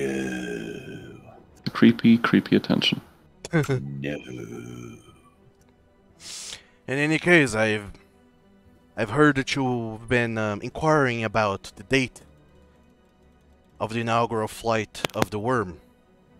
Oh, we did. We spoke with the pilot, and he said that he was, ready to go at, a moment's notice. But then he wanted to practice longer, so I'm really unsure about whether or not the 10th is going to work, or if we should delay it until after the full moon.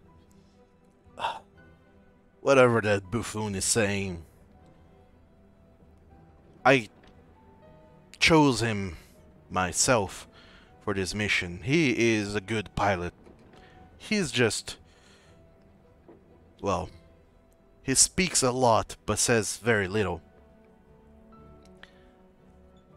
I know for a fact. Noticed that. I know for a fact that he can fly the ship. He has done it before.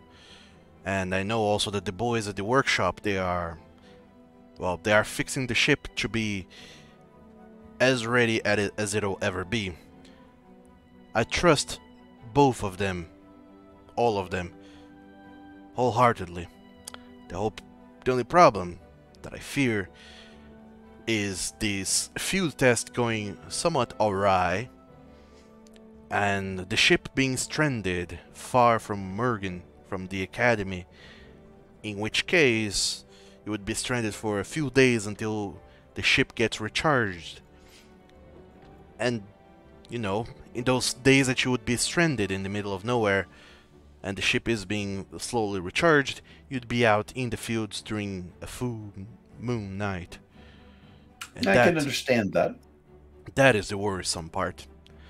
Of Yeah, course, yeah, I see no problem in sending it off on the tent as it was originally foreseen, if I had some assurance that the ship and the personnel would be well guarded. Well, do you think that the innovation makers are going to actually allow it to fly longer than 5 hours? I think that was the big question. Well, they seem confident of that, and I trust them. They have never done this before. It is entirely possible that it just works if their calculations are correct, but also if anything is off by even a single digit, there's a possibility that they get stranded in the field. I can understand that. But we seem to have fought well together at the last places that we went, so if we went along, I think that we could well protect, the ship, at least to some degree. Are you offering yourselves to serve as protection? I'm offering my body. Oh my god. Quit it, Cobalt. I think that we would be able to do it, and it would certainly give us more time to work together on things to get better in sync. Well, Sure.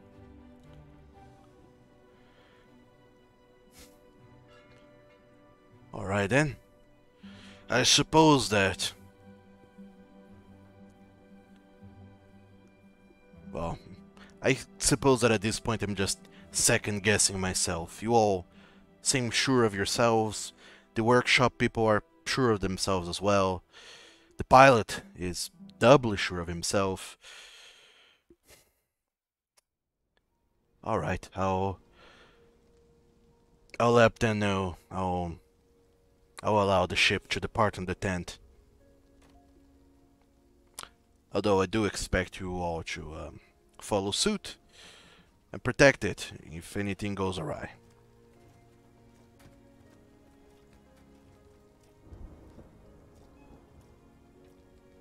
Do we have a deal? I think so. Money. Yes. Very well then. Speaking of We don't dealings, get paid. I forgot to mention you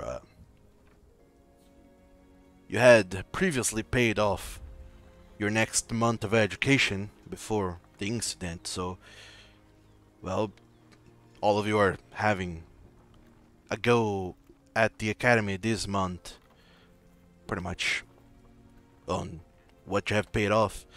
You also paid off some of next month as well, but it is, after all, a new year, and we will have to renew the Academy's contract. We need you to sign them again, what with the updated prices and everything else. All right.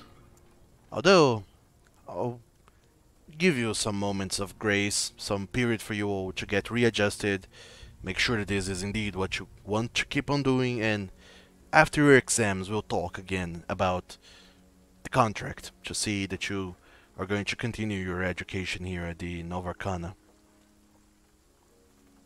Not as wardens, just as students. I can understand that. I mean, we've forgotten so much, but we're at least picking it back up again. Very well. Thank you, Wildak. It was nice. having this talk.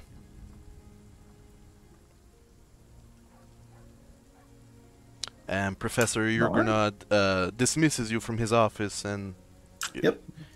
you go back to your dealings, as does everyone else. Yep. I Except call this scam and university disgusting. for Insane. Knick-Knack, who's not yet decided what you're going to do with your day. I've decided I'm going to pilfer some things and tinker. Tinker? What the golly hecky are you talking about? It's like my entire job description. Oh yeah, but tell me mechanically what you're doing. Exactly, I'm doing mechanics. I mean, it's largely just background RP stuff. Let's see if I can find a game mechanic that I can twist with. I mean, what exactly are Probably you this. trying to get going? You would say, like, what effect are you attempting to get out of this? Something craft activity. Probably.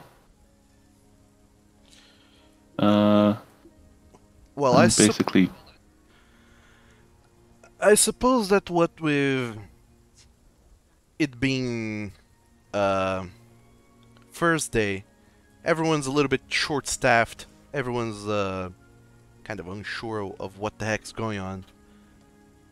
And there are people who still need things done, things fixed, and things made. So, I suppose you can do the earn income downtime activity.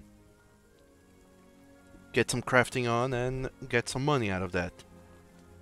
Yeah, because I think I need money to actually Craft things. do any of the other stuff. Which also includes, so the activity that I get from my class, the inventor activity, I can actually spend downtime to create a crafting formula that I don't already have, instead of having to acquire them through other things. Mm-hmm. So, what you're going to do for me, Knick-Knack, is go into the compendiums, then go into macros, then go into PF2E macros, then select your token and click the earn income macro and run that macro, which will open a nifty little window that will ask you how do you want to go and earn income. You will need to choose the skill crafting and how many days you're working on this is just 1 day, but the level is the DC that you're rolling against. And seeing as you're in an academy full of things that everyone's going on about doing, I'll allow you to choose any job between level 1 and 8. Oh my. Be mindful that the higher the job's level, the higher the DC is. Yeah, how's the DC calculated? Is like 10 plus level. Yeah, although it's reduced, is taking off the level from the DC. So Yeah, no. So it's just 10? what? Well, I'm asking how the DC of the actual check is calculated, not like my bonuses, but Oh, it's the number I need to beat.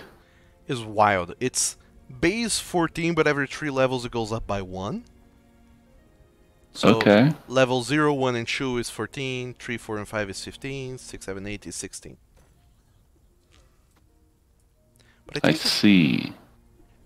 I think there's some other implications there as well, but I don't remember. In any case. Well, I shall start off boldly and start with level 2. Alright. And click. I think I technically still have a +1, since this is very much the sort of thing that I'm learning. No. Your +1 is to No. recall knowledge checks. Okay. Different activities. Fair enough. Fair enough. Roll. Fail. You get Yay. 4 copper pieces, which should have been added to your character sheet already, I think. Let's see. No. Well, then add them, Yep. and that's it. Throughout the day, you try to make yourself helpful, try to find stuff to do, but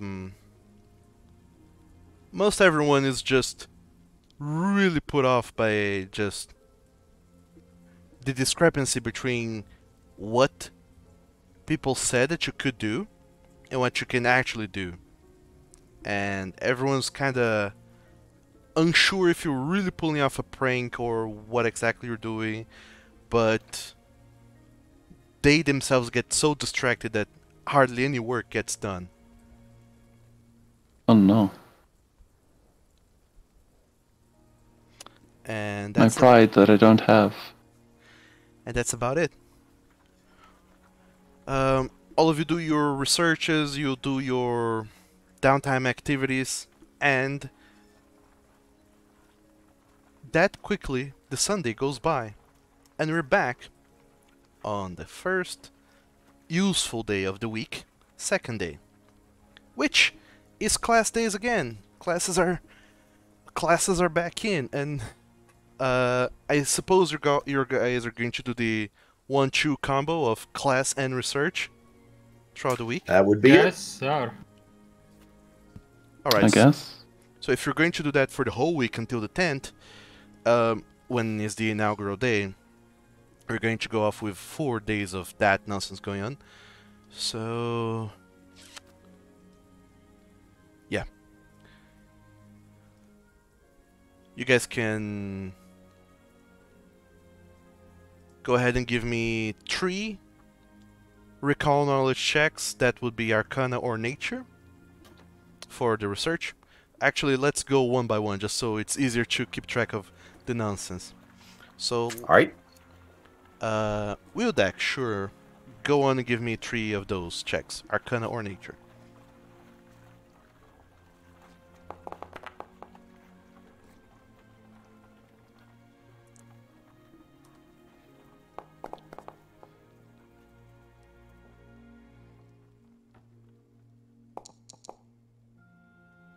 All right. There's my 3. Okay. So, in that week, or rather the first 3 days of the week, before your bonus goes up to +2, you get 1 success on the research. Yeah. It's not much, but it's coming along. Vice, give me 3 checks, Arcana or Nature. Alright. Do we do a +1 or +2? +1 for now. +1. They're all gonna be Arcana because... yes. Mm-hmm. Yeah. 1 more. Latest dice, queen. Damn. Okay, you get 2 successes. Knick Knack, give me 3 Arcana or Nature checks. Okay. With the +1.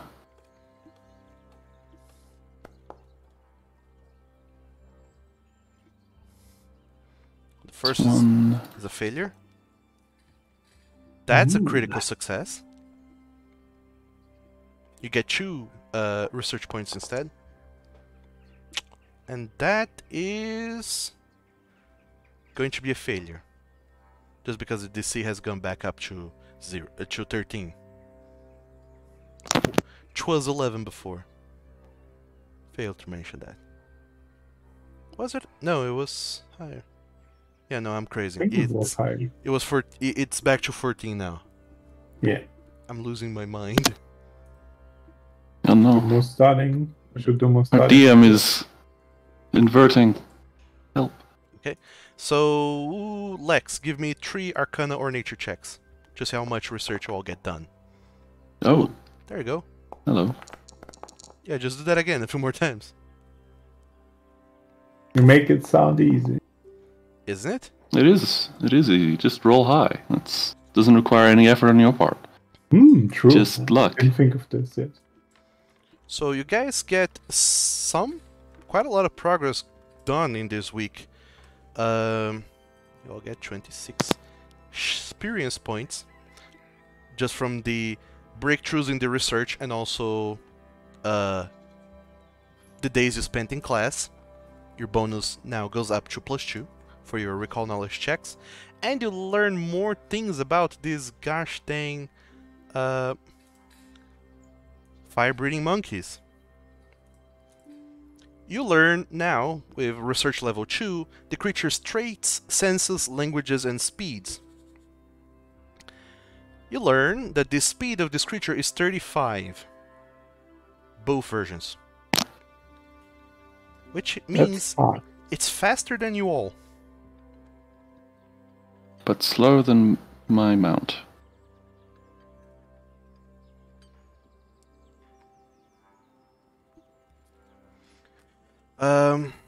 Do you have a mount? Oh yeah, you do have a mount. Never mind. Yes, it's my You learn innovation. the languages that it speaks, and it speaks none.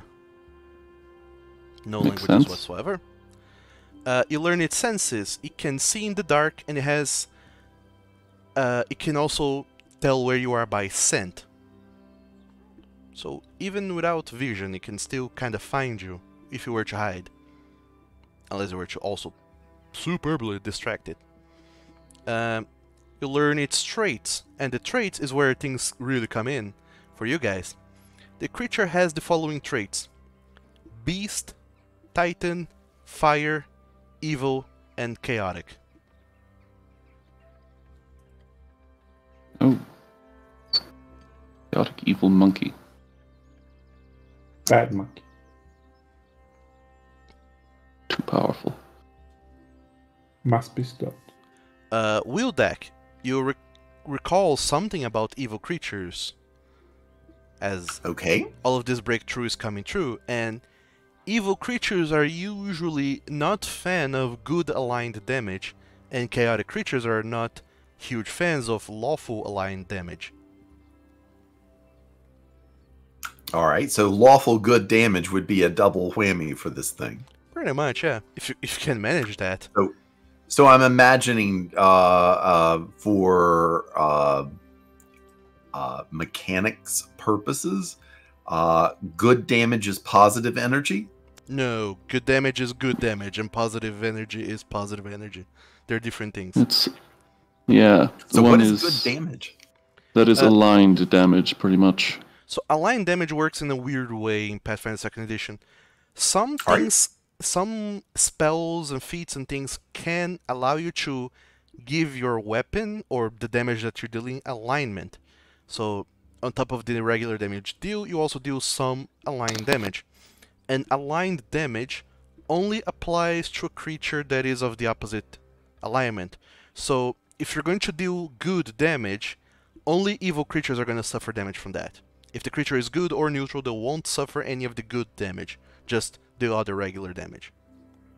Gotcha. I think at what I'm at right now, I don't have anything that does that. Don't you have the Divine Lance or some such? The cantrip? Nope. Oh, okay. That's not one of my things I know. Can't you change your cantrips? I can change my cantrips, but I don't know. I picked very specially for those. I think that what I've got works very well. Alright, fair enough. And that's pretty much it. You learn for the second threshold in the research. But also, thanks to spending a lot of days researching, you also get the third threshold.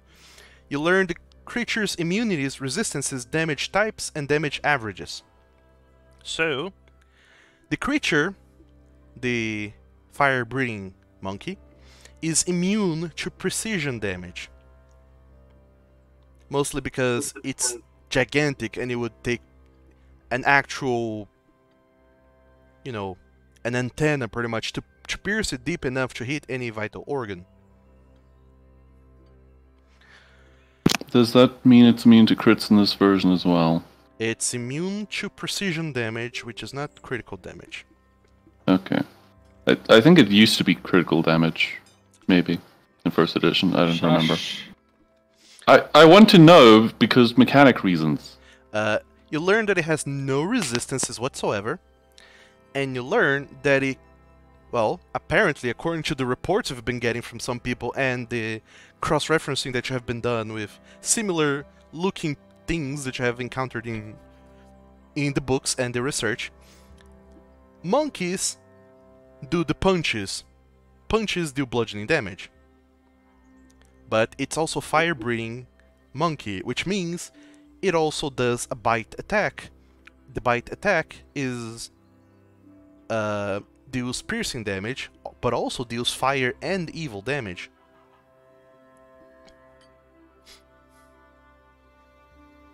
It does seem to have a longer reach with its punches attack than it does with its bitey attack, but both of them are good reach. So punches is 15 feet reach, bites is 10 feet reach. And if you're super duper interested in the damage that they would cause, punches would give you an average of 11 damage, and bites would give you an average of 8 piercing damage, 3 evil, and 3 fire.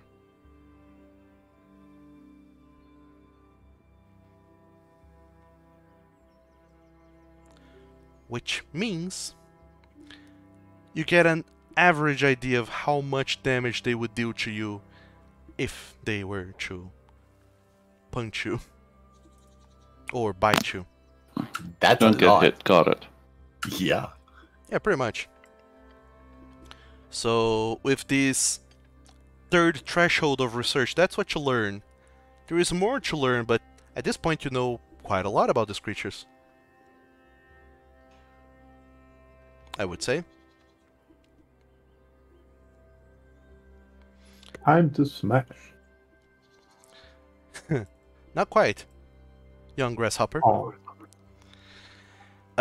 There is one last day of downtime research, but until the inaugural flight of the Wyrm, so you guys can do another recall knowledge with Arcana or Nature, or this time around, now that you know a thing or two more about this creature, Religion. oh, So Arcana, Nature, or Religion, or Occultism. Now that you know more or less what you're dealing with. Ah, And now you get a +2 Yes. bonus to your research check. make All a, right. a Religion. knowledge. Make a knowledge check of knowledge. Knowledge. Any kind of knowledge will do. I keep wanting to click the trained button. Doesn't No, do anything. don't click I that cannot button. change my bonus to 2 for some reason. Yeah. Oop. Yeah, I suck. So Just for fun, let's Okay. re-roll that with the hero point. Yay! Someone else did better than me. oh no. I'll wait for you to roll Nice. because this is I chaos. wasted it. So Lexington, you get some more research in. Wildak, you get a critical success because you rolled 10 higher, so you get 2 successes on that. Yay! Knick-Knack, you don't get anything off of that. And Vice. The hell is that symbol? Yeah, Please. good question. How does that mean the 22? I don't know! I made my rolls blind to myself even when they're not supposed to be blind. 22 by 1 is not a critical success, so you only get 1 more research point in. So Bah. you have 19 research points, 1 off from a new breakthrough, but that's your last day of study and research, rather. Classes and research. Let's see, this last time around, who rolled the highest was Wildak. Yep. Yet that was again. me. You rolled the highest, so you actually get to... To the temples you were going, yes. Yep, to the temples. I suppose you're actually going off into the theological mysticism class with Professor Irelma Diaz Machado. She's a halfling as well. Ah, And she's teaching, well, about theology and mysticism and, you know, all of the deities of Gundhr as a whole. Since there is plenty of these going on. And you meet your classmate as well. There's this goblin that, you see that he's, by lieu of being a goblin, he kinda is ill-fitting in his clothes, and every now and then his posture kinda gets crooked or hunched over, but then he catches himself and tries to adjust his posture and lift up his head. He tries really hard to put on a show, or to put on an appearance. okay. I mean that's good. He's trying to better himself. Yeah, but what you most notice it is that even though his clothes are somewhat ill-fitting, they're impeccable. They're the highest of high fashions you've ever seen. He wears a That vest. vest looks familiar. He wears a vest that is even more chic than yours. Oh lordy. And eventually, after all of that is the class is over and done, Professor Machado, she goes on about the deities. She starts to talk about Pasprun and Yabarag and Hakapfagan and Fanfigor. She just goes off about Fanfigor and talking about all of the other ones, the ones nobody really remembers, like Yurg the Brahm and Egobeth and Gafadur. But eventually, class is over, and on your way out of class, the goblin notices your attire, and he notices your vest and how chic it is. Not as chic as his, but he notices what you're wearing, and he immediately kind of perks up and says, "Oh, hello. Can I ask you where hello. you have brought your clothes? If you don't mind." I have them tailored from back home. Oh, where is home for you? That's a good question. I believe it is, as I'm looking at the map. Oh no. Doug, you've asked me questions I don't know the answers to. I got you red-handed. You did! I caught you not having memorized everything perfectly. Purgos. It's back in Purgos. Ah. Oh, you're from Kyria. Yes. Oh. Well, that's a long way away to order clothes. You have to order if you want the best. Well, I agree with you there. I used to buy mine from all the way over in Altenir, but, well, I kind of settled for the fashion here in Morgan. I found a designer who was just chef's kiss to him. Oh, by the way, sorry. I will agree that is one of the best vests I have seen in a while. Why, thank you very much. Sorry, I didn't even introduce myself. I'm Merk Nugberg. It is nice to meet you. I am Wildak. Well, nice to meet you, Wildak. I mean, Destroy your families. I don't mean to impose, but if you ever have free time one of these days, would you mind going with Merging with me? That's so, well, you can trade some fashion tips here and there. Oh, I think that would be delightful. I mean, didn't want to say anything, but, well, that cravat doesn't go all that well with that vest you're wearing. I know, it was what we had that was available. I mean, you know, after being killed and all of our possessions destroyed. You have to do what you have to do.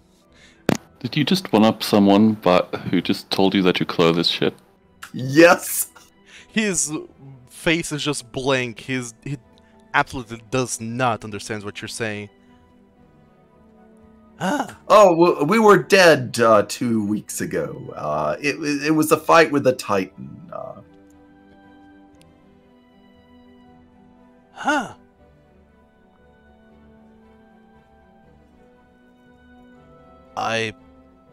Sorry? Oh, it's okay. I'm much better now. Got better. Well,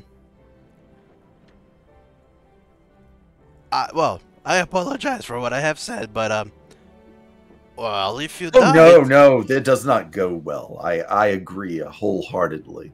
Perhaps, whenever I get some more money, I can actually get some very well-fitting clothes that do go together. Well, for what it's worth, for someone who's been dead, you look quite... Alive. You look good. You look pretty good. Oh, well, good. Thank you. And I'll excuse myself before I make even a bigger fool of myself. I'll see you later. Oh, Budak. it was very nice to meet you, and I make sure to shake his hand before he leaves. Sure, you meet your classmate in the study of theology classes, Mernk Nugbirch. Good luck spelling that. You are correct. Do you want me to put it in chat? Please.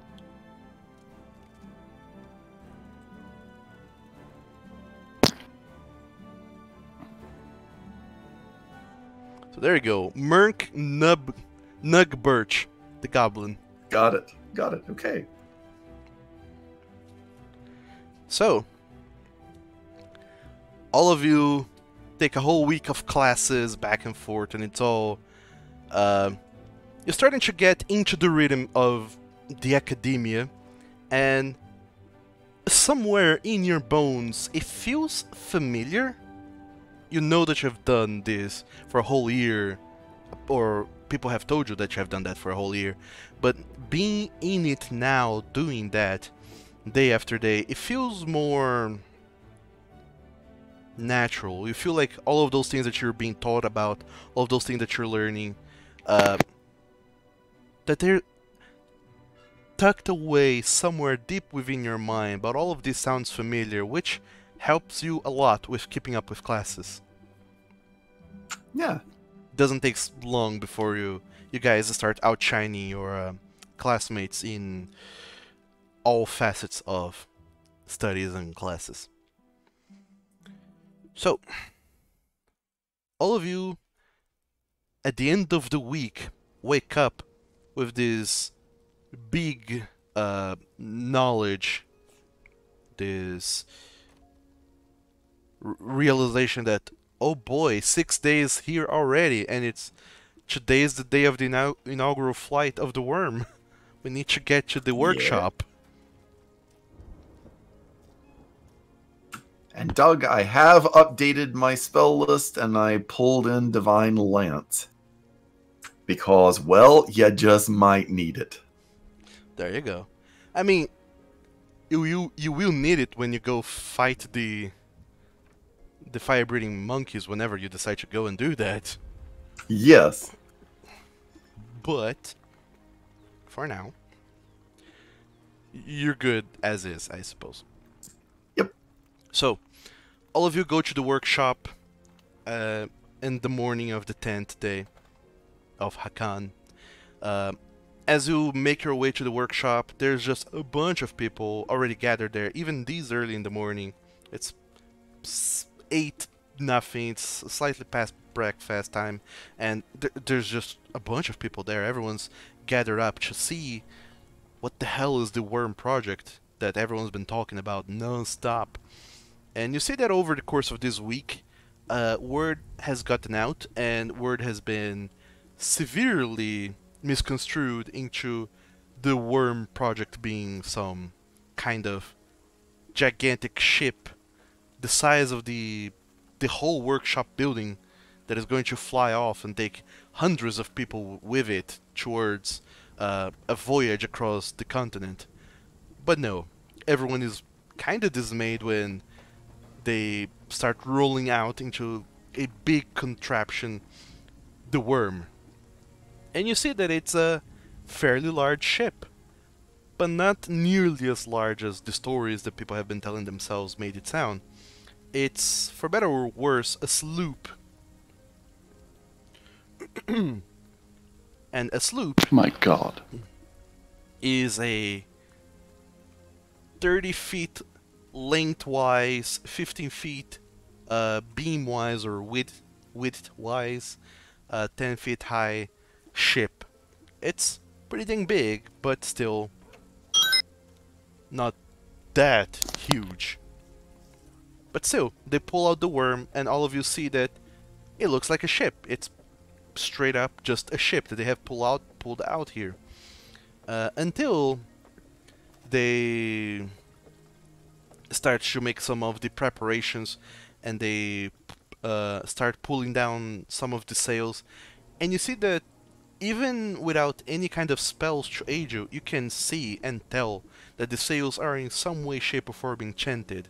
There's just these intricate patterns stitched on the sails that draws these arcane runes, parts of some enchantment, you're sure.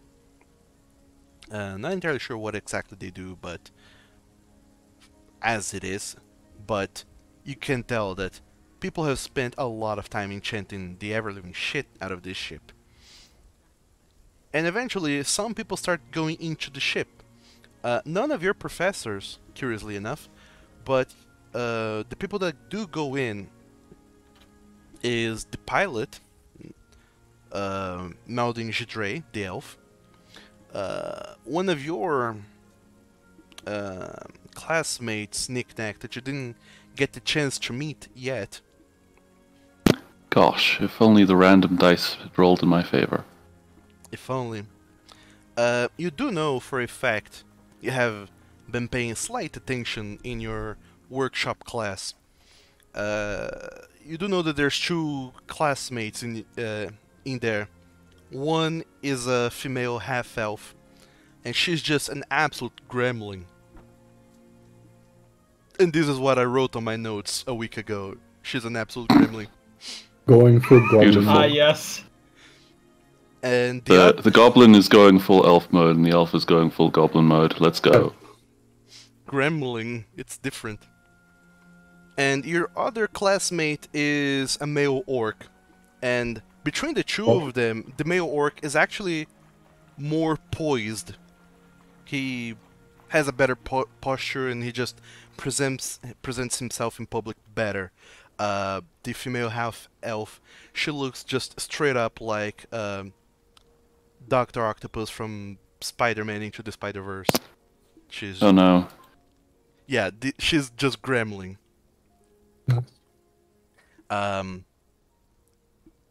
By which I mean she has no common sense when it comes to talking to people or being aware that she's in an environment with other living creatures. Yeah, she's just an absolute unity of chaos. However, that is why they have chosen the orc to actually go on in this trip. He's quite tall, has slicked back hair, and one of the features that you notice the most about him is the fact that he's missing an arm, and this arm has been replaced with all kinds of mechanical components to replace his arm.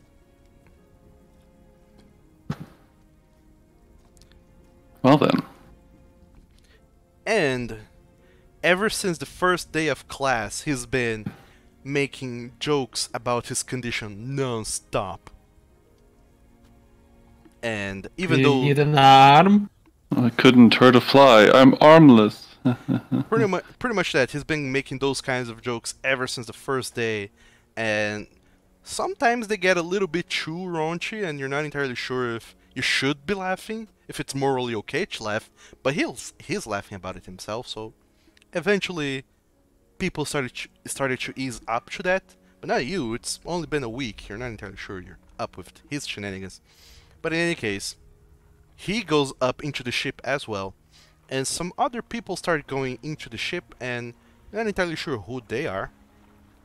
They don't seem like students at the academy. Some of them just seem like regular people that you would see in Mergen. One of them looks like a merchant. In fact, he's handing out flyers to people about his shop. And eventually, the four of you get called to board the ship as well. You're each individually called by your names. And one by one, you embark on the ship. You climb, or rather walk up the gangplank from the makeshift hangar at the workshop onto the deck of the Wyrm. And once you're on deck, you notice that the ship is much smaller than it originally seemed to be. And once you're in there, and you see all of the nonsense that they have attached everywhere. And eventually, whenever the 10th person joins up, no one else goes in, and someone just declares, "This is the weight limit for the Wyrm. Can't carry anymore." And some people start to bark orders left and right, as you see now pretty much all of the officials of the academy, the headmistress and the deputy headmaster, looking there on the side, just looking up at the ship, and all of you on the bow of the ship just looking at everyone down there. And you can't help but to feel giddy and excited about what is about to happen. Guys, do you think, since the headmaster is not coming along, this is a suicide run? No, I mean, they can't go everywhere. I'm suspicious. Well, you can't put the president and the vice president on the same flight. Oh, they're not on the flight. They're on the hangar still, just watching from a distance. Yeah, that's the problem. Yes, well, also the airline tradition stuff doesn't exist yet. I guess you wouldn't put the president and the vice president on the same month-long voyage either. No designated survivor, yes. That's not a thing. You're making up nonsense. No, there was a show. Okay, no. So, with that out of the way, everyone is kind of talking over each other, and a lot of people, nobody seems to want to shut up, even though the headmistress tries to make a speech, and it's mostly drowned out by the voices of the people who are just kind of barking orders to one another about what you are supposed to do and what you're not supposed to do while on the ship. The pilot is just kind of very loudly exclaiming just how this is gonna be the greatest voyage of all times, one for the history books, and that kind of stuff. And when you least notice it, the speech has finished. Someone smacks a wine bottle on the side of the ship, and you see the pilot, the elf, he goes off to the driving wheel thingy of the ship, whose name I forget. Unsinkable too. Electric Boogaloo. Not what I had in mind. The Unsinkening. Roll with it. Yeah, he goes to that portion of the ship where there's the steering wheel and such. And you guys can see that along the whatever the steering wheel of the ship is called, there's also a lot of other stuff that has been added there, none of which looks classical onto a ship. You see a small control panel of sorts, some mechanical bits, some cables that are going down the pedestal where the wheel is, and into a housing underneath that part of the ship, where you get some glimpses as people open the door to go in and out. You see a large device there. You don't recognize it, but clearly that is the arcane alternator that Professor Vnder Fitzsmith has been talking about, or was talking about last week. Got it, okay. Something's fishy. I can smell. And then, without too much delay, you see the whole ship just kind of start to vibrate a little bit, and it starts to very slowly and gently lift up, being held by nothing. It just really starts going up on its own, and all of you even feel like this weird sensation being there, like you're suddenly weightless but not quite. It's odd, because you would expect that as the ship is lifting that you would put pressure down on it, much like with the cable cars going up and down the hills. But no, on the ship deck you don't feel like you're putting pressure down on the ship at all. It feels like everything on the ship is lifting up alongside it harmoniously. It's the weirdest feeling ever, but also the coolest feeling Nice. ever. Once the ship starts to take flight, everyone just starts kind of waving and cheering at the Wyrm as it starts to gain height at an alarming speed and start drifting eastward. As it does, the pilot, who's also apparently doubling as captain, starts to tell everyone about, alright, that's good enough. Please step back from the railings. You don't want to fall off. The ship is going to start accelerating rapidly, so please hold on to your horses. And I did not bring a horse. I didn't think anybody brought a horse. That would be too heavy. Oh yeah. But everyone that was kind of like watching the school grow distant off the side of the ship, they go back in now that they realize that there's an unhealthy distance between themselves and the ground below. And then the ship just starts flying all of its own and starts going eastward. And All right. as it goes eastward, you see the orc kind of pull everyone together. There's like chairs that have been set on deck, and you see that they pull like a little board thing and with some diagrams and things. And he starts going off about this grand discovery that has been made. As a matter of fact, I forgot to mention, but Professor Vnder Fitzsmith is also there. All right. The gnome from the workshop. All right. Makes me feel better. And both of them start going on and off about things kind of interchanging between who's speaking. Sometimes the gnome speaks some parts, sometimes the orc speaks some parts, and they just go on explaining about the whole ship. So you see... They're doing that creepy couple thing where they finish each other's sentences. Oh god. Is it creepy? It can I'm joking, be. it's fine. Fair enough. You see, we have come up with this great and amazing discovery for flying vessels, flying ships. What you see behind me, and the door opens, is the arcane alternator. What it does, you see, it enchants the whole ship, the whole vessel is enchanted with anti-gravity enchantments, which will allow it to just lift up into the skies effortlessly, as if it was a bird. But that's not all. What we also have put on an enchantment on is some evocation and conjuration forces that will actually push the ship forwards. It's kinda quite a weird concept that the ship is self-propellant. It pushes itself forward, but trust me, it works.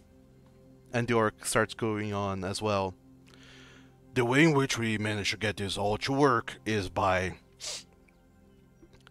figuring out the cosmium per hour consumed by the ship in all of these different modes, it consumes a lot just to stay afloat, but it consumes double that amount to self-propel itself forwards. So a ship has an amount of cosmium that it can hold in the arcane alternator. This model, the vessel that we're currently in, the Wyrm, it's a class 1 vessel, which means that its arcane alternator can hold up to 300 cosmium units of power. To regularly fly a ship, it would, just to stay afloat, it would consume 45 cosmium per hour as it moves around, just by the power of the wind, which is why we have those sails up there. But if there's no wind, we are not moving, we're just wasting energy, which is why we make it self-propellant. Doubles the consumption to 90 cosmium hour. Those among you who can do the math will figure out that that'll keep the ship afloat for at most 3 hours, which is no good. And then the gnome starts going on. But we realize some very interesting and important thing. First is that if we were to build a ship out of weirdwood, which is a different kind of wood that allows enchantments to be cast upon it more easily, we do something magical. Quite literally, we cut the consumption of cosmium hour to 1/3. So instead, we consume only 15 cosmium hour to keep the ship afloat and 30 to keep it self-propellant. So it can fly for 10 hours straight. Self-propelling vessel flying at 12 miles per hour. How wonderful is that? Seems very wonderful. Seems like you have definitely made a great innovation.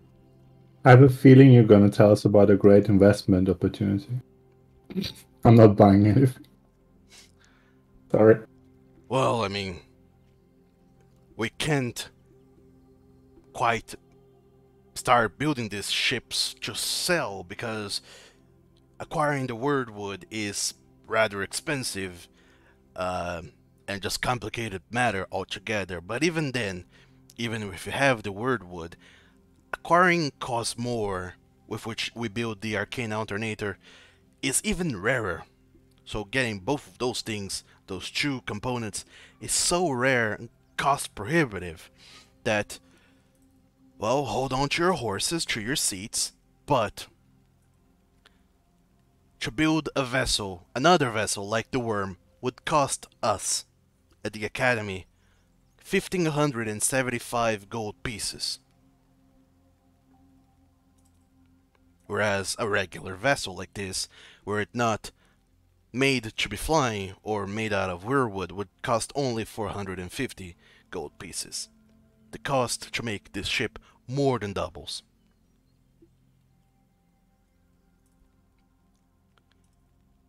But aren't you afraid someone will steal it at some point? well, we would not be afraid of that, mostly because flying one of these ships is particularly difficult, or rather, I wouldn't say difficult, but it's, well, it's hard to go unnoticed, I would say. And also, All right. this is the only one we have, so there's someone watching it all the time until we start making more of them. But at that point, we'll get to that when we get to that. But there are other people out there trying to make flying ships. They have figured out the arcane alternator. Some of them have figured out the weirdwood, but they haven't yet figured out the whole thing together. And what they have not yet figured out is what we know, because we know a secret. Well, Tell us, dog.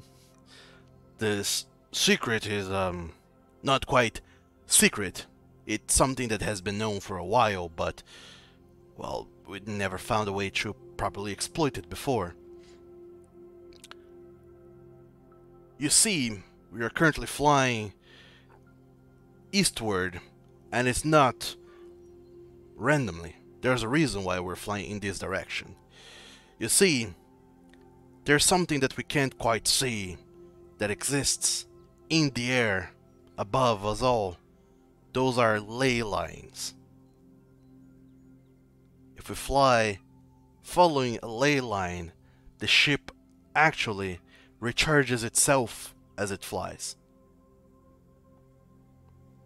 Or rather, No, that's nice. it doesn't quite recharges itself, but it consumes, well, it consumes cosmium as it also replenishes cosmium, so long as you're providing the means to do so. The ley lines won't just get sucked into the arcane alternator out of its own free will. It doesn't have that. We have to perform a refueling ritual onto the vessel to refuel it, to recharge the cosmium within the arcane alternator. But if we do so within a ley line, we are able to siphon some of the ley line's energy into the ship to refuel it faster and with more energy without expending as much resources. So that's the secret that we have figured out. How to get... Is the ley line directional, or does it have currents, or do you just sit on top of it? The ley lines, they are directional, yes. The ones we're traveling upon, it goes from west to east, and then once we get to a certain point, a little bit up ahead, we will keep on going now, still east, but slightly up north. This is the path we figure out the ley line runs through. In fact, coincidentally, if you look below yourselves in a moment, you will see some ruins, and maybe you get to catch a glimpse of something rather scary prowling in those ruins. Everyone look under their chair. A new car. Thanks, Oprah. Bees for everyone! No. Oh, no. No! Not bees! So, as you're flying over, you see beneath you, at around this-ish point, there are indeed ruins underneath you all, or very far down below, onto the plains that you're flying over. And you can see every now and then kind of like a sparkling shine in these ruins. Not entirely sure what those are, until Professor Macvander Fitzsmith pipes up. Well, thankfully we have with us today some Titan Slayers, and he points off to the four of you. Monkey. We're currently flying over a Titan's lair. Underneath us there's Titans, and, well, there's one Titan. As a matter of fact, I suppose the Academy didn't give you the request to deal with this one, so you know what? I'm going to do it right now. And he pulls off his book, pulls out a few pages, and hands it off to you guys. The Academy has been wanting to deal with this creature here for a while, mostly just because it makes travel, you know, cross-field a little bit easier. But you know, you get to that when you get to that. Don't worry, don't rush it. Just keep doing what you do. I knew this was a trap. And All right. So what is below us? You see ruins, and you see some manner of creature. Looks to have 4 legs, and it seems to have antlers. that's not a monkey. A what? No, the monkey's in the other direction. I Not know. every Oh my Titan God, is a I'm joking. monkey! This is the giant deer. Ah, yes. Oh dear. Now, if we encounter the Pokemon were deer, we should be able to make another one of these boats. Ooh. Well, this Titan that we're flying over, it's rated for rookies or level 2, whatever that means. So you know, maybe you could get to that also whenever you have the time. If you do have the time, don't mean to impose. In any case, this is where the ley lines switches direction. So the ley line comes into this direction, and then when it gets here, it switches northeast. Well, slightly northeast, mostly east than north. And it pretty much kind of pulls out a map and starts drawing lines in bright blue, and you get to see the direction that the ley lines are going at.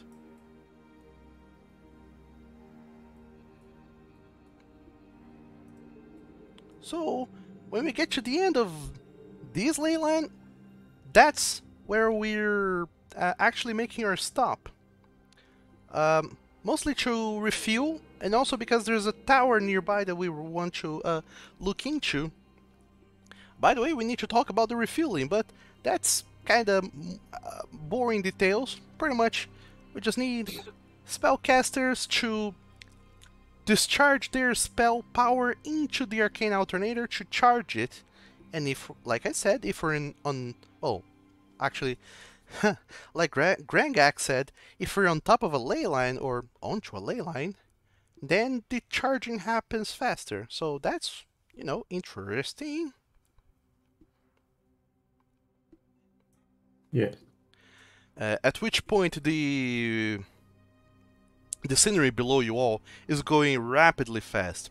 You are flying at 12 miles an hour. It's not super fast, but it's much faster than all of you have traveled before, I would say. I mean, considering that thus far you all probably just traveled by horses or by feet.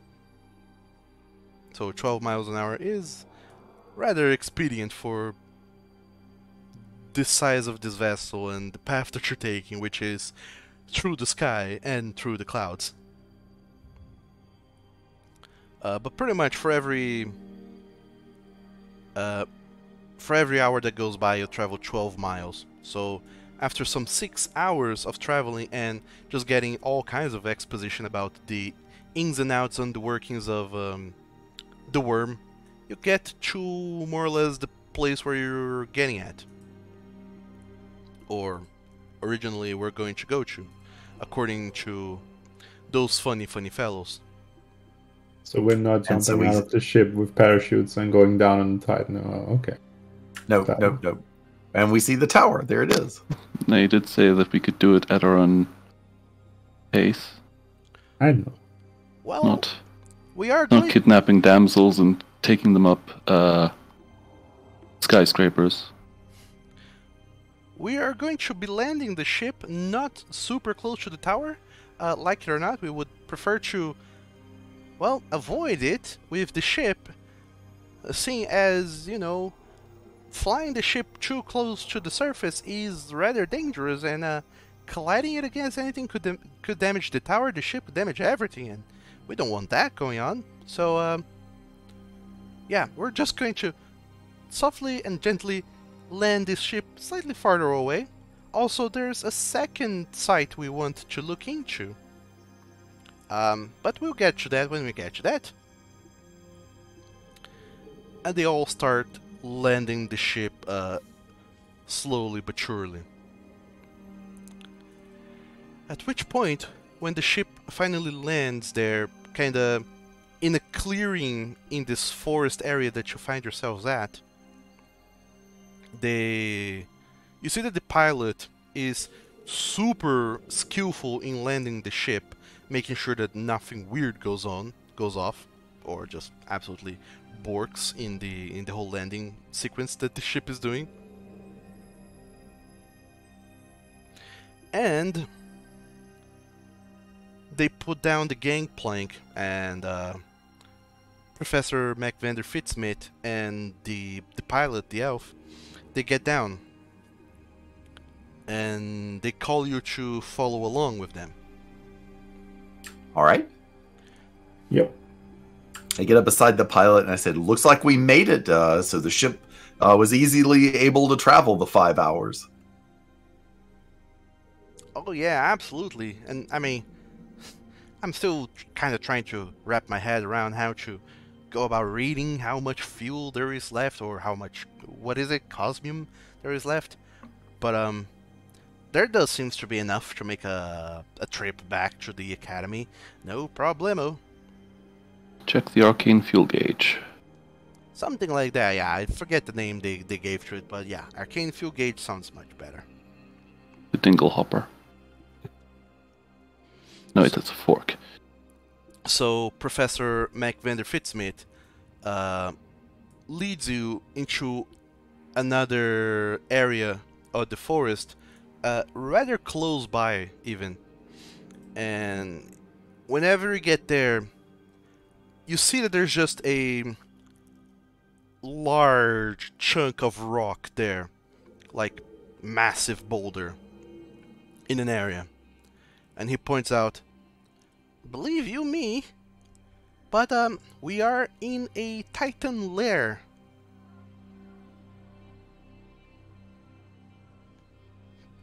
No reactions? Another Titan. And Wait, if you why did you take us here? Yeah, why? If you turn to your left, you will see a Titan charging straight towards us. Well, Thank you. the thing is that, well, some of our people have been doing this counting. They found that there's this Titan lair here, or rather, we knew this is a Titan lair. And all the past few minutes, there always was a new Titan showing up in here. This time around, there wasn't any. I guess that, you know, whenever whoever was it that fell the Titan that was here last year, they managed to make this place that so no Titans would show up again. So that's good, I would say. That's very good. Nonetheless, That's a theory. what we're actually here for is that, and he points at the big boulder there. Huh. That, believe it or not, is pure Cosmore. It's just a huge boulder of Cosmore. It didn't flew. Is it too heavy to float? We have Yes. absolutely no idea. All we know is that it's here, ripe for the taking. Nobody has taken it yet, and you know, with this amount of Cosmore, we can start making a lot of ships. Or at least... Well, the last time it didn't weigh very much, and it flew off. I'm kind of wondering why it's not flying off, or if there is some Titan or some force holding it there. The magical floating ore obeys the square cube law. Who knew? Yeah. Well, I have no idea, but I mean, it's there, it's not floating off, and it's huge. With this amount of Cosmore, we can do a lot more research and figure other stuff out. Maybe even improve the Wyrm, that's so it can fly better. And yeah, can you believe this? On the inaugural flight of the Wyrm, we get you here, we just load all of this Cosmore into the Wyrm, if we can hold it, of course, and then we bring it back. And So you plan on grabbing the stuff while the Titans are out, until the Titans are back from shopping, basically. We don't know if they're coming back. well, there's no Titans around, nobody has seen any. That's okay. Yeah, sure. I mean, our scouts have looked around and there seems to be no Titans around. Right. All right. Well, let's get the stone and load it on the ship so we can get out of here. Yes, please, let's. Could you lend him a hand, Meldin? This is, I'm a petite little guy. I don't think I have the strength necessary to lift up Cosmore, even if, if it is Cosmore, I still think a boulder is, like, far too big for my taste. It turns out it's made out of styrofoam. It's a stage prop. Oh no. And the elf says, well, it's alright, just leave it to me. I'm kind of scrawny myself, but I never shy away from hard labor. It's, how you earn an honest living is what my pa used to say all the time. And he goes towards the boulder and he starts kind of analyzing it. He puts his hands onto it to try and grab it. Then he kind of winces back and retreats his hands. Oh boy, this is hotter than I expected. Never seen stone this hot before. Okay, come on here. He pulls out his gloves, puts them on, and starts kind of trying to push and pull onto the large boulder to move it around as you guys are kind of assembling next to him to see just exactly how you're going to go about to lift this huge boulder. How large are we talking? I'd say like 20 feet cube. Whoa, Nelly. However big that That is is in meters. quite literally gargantuan. Yeah, some 6 meter cube ish. Dear God. It's big. That's the size of a boat. That's a chunker. So whenever he kind of starts trying to move the boulder around, the boulder itself starts to shudder a lot, and all of you hear a low rumbling noise coming from the boulder. And he says, Oh, that's never good. "Oh boy, Uh-oh. I think this thing is going to do something. Come on, let's keep it rolling. Let's get it rolling faster. Otherwise, this might just fly off." I think I know where the Titan is, but Can we attach the ropes? Before you even think about doing that, Vice, to your horrors, especially Lex, told you. the boulder bursts, explodes pretty much. Not quite like that, but sure. Beats of just hard black rock just falls off everywhere. Some of the bits, they just kind of get blown away and start floating off I'll try to do something. into the distance. The But cosmore that crashes into the earth is Titan eggs, isn't it? what you see, however, is that what causes this huge boulder to explode is a huge beast that comes out of it, just shrieking loudly and just clawing at your pilot, mauling him in Oh, Oh no. that's not good. a couple single swipes. And Well, once it was nice to know you. Can anyone fly a ship back? We're gonna have a problem. And once it does, you just see this creature just, after it claws and mauls the pilot, it just sinks its large beak into his chest area, pulls out his heart, and you just see the life escaping his eyes within a fraction of a second. And then the beast turns to you all, who are just standing there, and it Bless! Good we didn't do it on a full moon, that's what I'm going to say. and it roars at you. And Wildak, as you're casting Bless, you just have time to catch Professor MacVander Fitzsmith pulling up his hood in his cloak and vanishing. Damn it! I'll pull out my sword and get ready to fight, I guess. Or I run. summoned my dead ex-boyfriend, yes. What? My ghost. Ah, yeah. You didn't... Okay, now.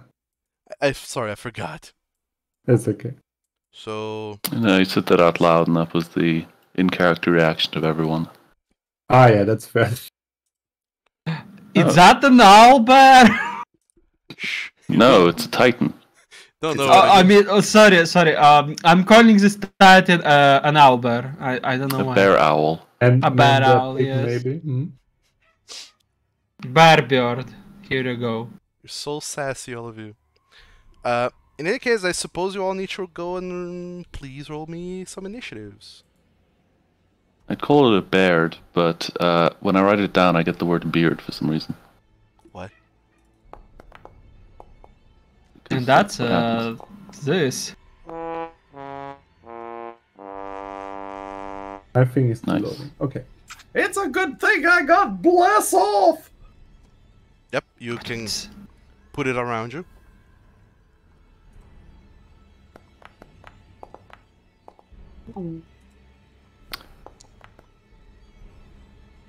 I would probably start combat not on Mr. Duggery-Doo this time. Alright, fair enough. Would make sense, anyways. For some reason, it's not showing up on the initiative list. On the viewer side of things, for some reason. Go figure. In any case, is everyone positioned where they want to be positioned at? There should be an eye icon on the initiative thing. That would toggle the visibility. By the way, Wildak, the emanation is centered on you. Oh, it is centered on me? It is centered on you, and it moves around with you. Got it. That's why it's a 3x3 thing instead of a 2x2. Yeah. Then let me put it back on the thing again. That's a little thing about the rules that I didn't quite catch last time around, and now that I didn't know that either. I thought that I had to place it since it said place 5-foot emanation. Yep.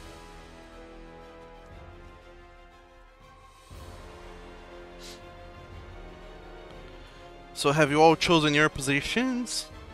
I guess. Yes. Yep. Okay.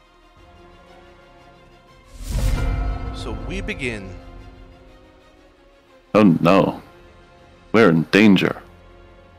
Fuck, I'm in danger. Wheel deck, you can drag the spell effect Bless onto everyone's tokens that is in the Bless area if you want. I think you can do that. I cannot. From the chat, the spell effect? Yep. Lacks permission to create item blah blah blah, impair an actor blah blah blah. Oh, you He probably needs control of the actor. you can do that on your own, I suppose. Yep, Vice and Lex can probably do that. Can you do that on yourself? Wheel deck? That's what I'm trying to do. Where's the bless menu? Because I It's only in see text. the buttons. Yep, it's in the text. Well, if I So bless, I grab the think I just suitcase grab and drop it on myself. yourself. Yep. Yes. Right. I know how it works, Bob. Did you get that, Lex? No, sorry, I was. How? So grab the suitcase that says spell effect bless and pull it onto yourself out of the chat window. Ah. There There you go. I was surprised I could write as Broadway somehow. I don't know how I did it. So. If you have his token selected, you will write as him. Ah.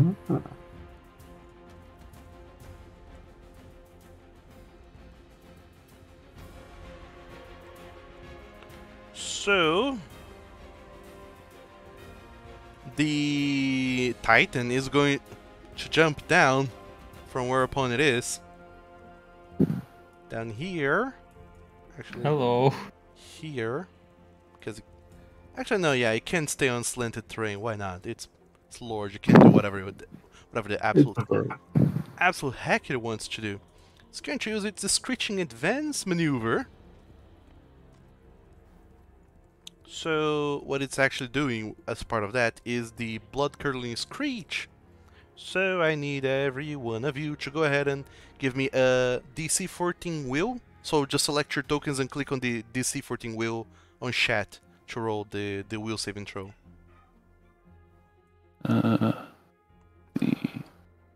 Alright, it was never determined whether or not this thing is mindless. So it can feel fear. For some reason. Success. Success.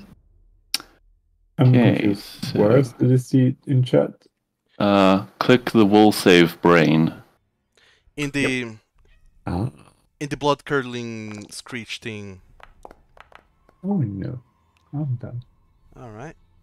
Does the robot makes a save true? It's not mindless. It's not immune to fear. Oh, weird. Check that. It's immune to a lot of things, but not that. It's also immune to drained, so it's very good at taking out paintings. Turns out. What? I'm not super sure on how the saving throws work for summons. For the Good question, for the actually. summoner. So really, I know nothing about this game. In any case, everyone Probably the is same. everyone is frightened except for the robot and Lexington. The two of you are frightened too. So you can They're frightened her. Frightened 2, yeah. You can click and drag that condition from the blood curdling Not you, screech. Wild Duck. What? Added Frightened to himself.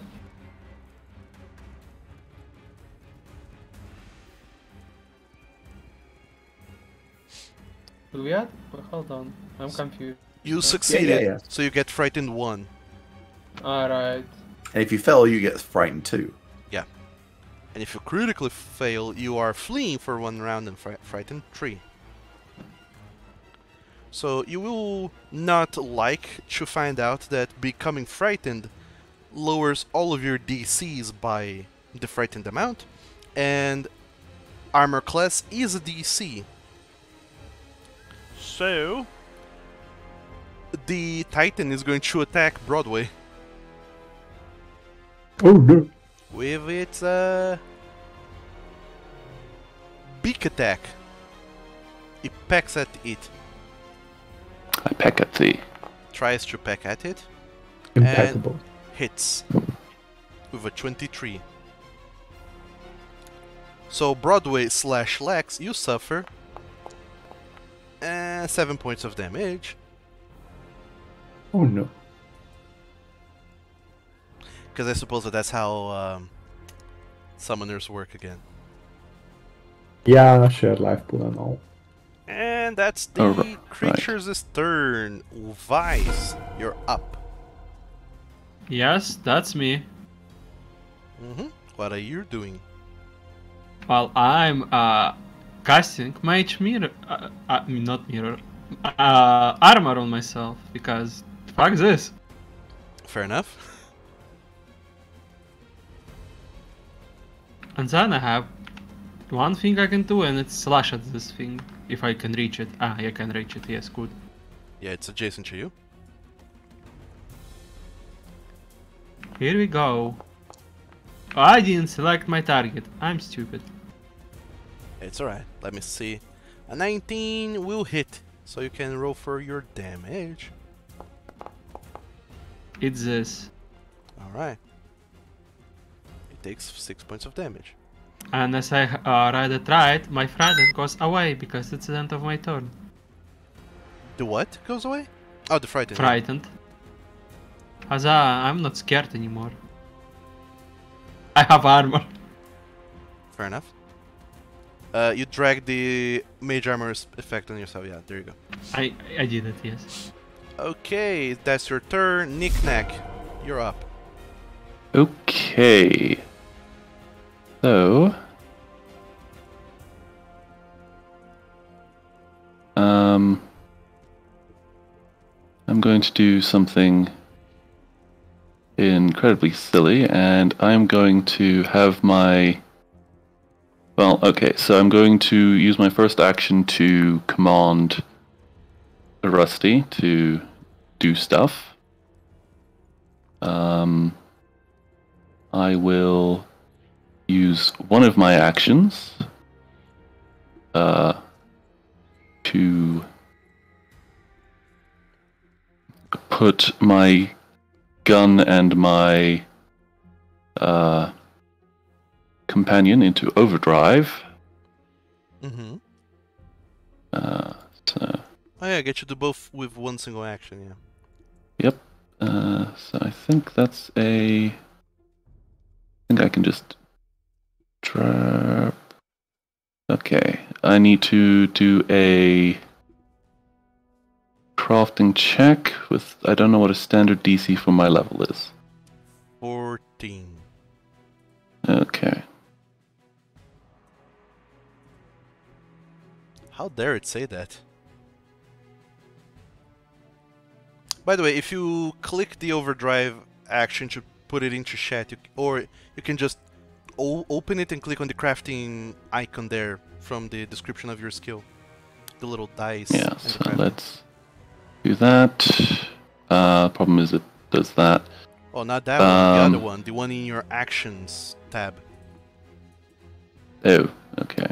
You can just also extend it and click on the little dice icon there to roll from it. Well, let's just delete this thing and start again. Alright. overdrive. There we go. Click on the crafting over there, and the DC should be 14. Let's see if it... I shouldn't have any bonuses. Let's go. Yeah, it calculates it. Pass. Good. It knows the DC. That's good. Okay, so that was just a regular success. So I get the effect of overdrive, and Rusty gets the effect of overdrive. Neat. That's your first action. Yep. Then Rusty will use his first action to explosive leap. So I need to make a check. Which is this one. Just roll. And then Rusty can leap up to 30 feet, so he's going to fly over the bear owl and land behind it.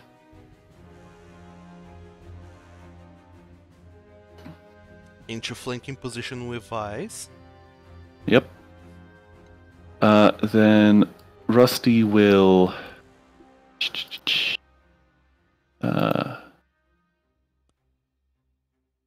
as he is coming down, slam into the thingy and strike at thee. Don't forget your Great target. vengeance. Remember Also, to it's out bless. of it's out of bless range. So switch that off and roll. That doesn't hit. That's a miss. You should have hero points, I think. If you want to use them, that is. You know what? Sure, that was a pretty terrible one. So let us... Rusty doesn't have hero points. So I'll just Roll that again. say re-roll and keep the new result. That is much Yay. better. There you go. So let me mark my hero point off. So he's going to deal damage. Nice.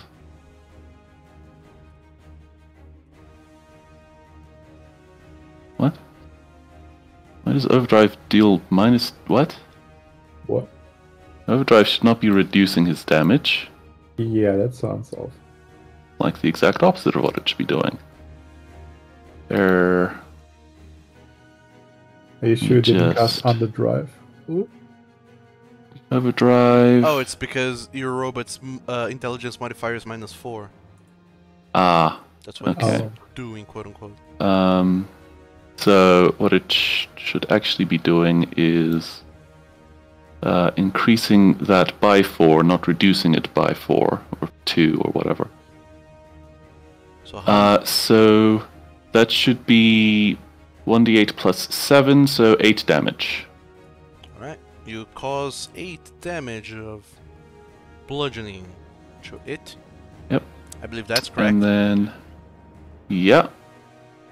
And then Knick-Knack is going to fire his overcharged gun. There. Actions. It should already be drawn, but the game says otherwise. Because I saw the terrible things that are happening and would have drawn ahead of time. And I'm gonna pew. Ugh. Ammunition. Strike.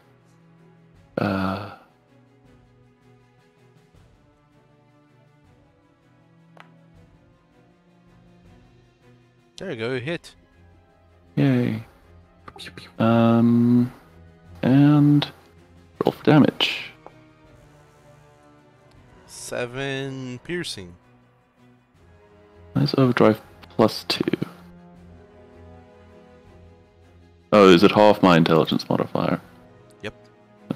Okay, then perhaps it should have been 6 damage before then. I'll disconsider the overdrive from this one then. Fair enough. Well, that would just be 5 then.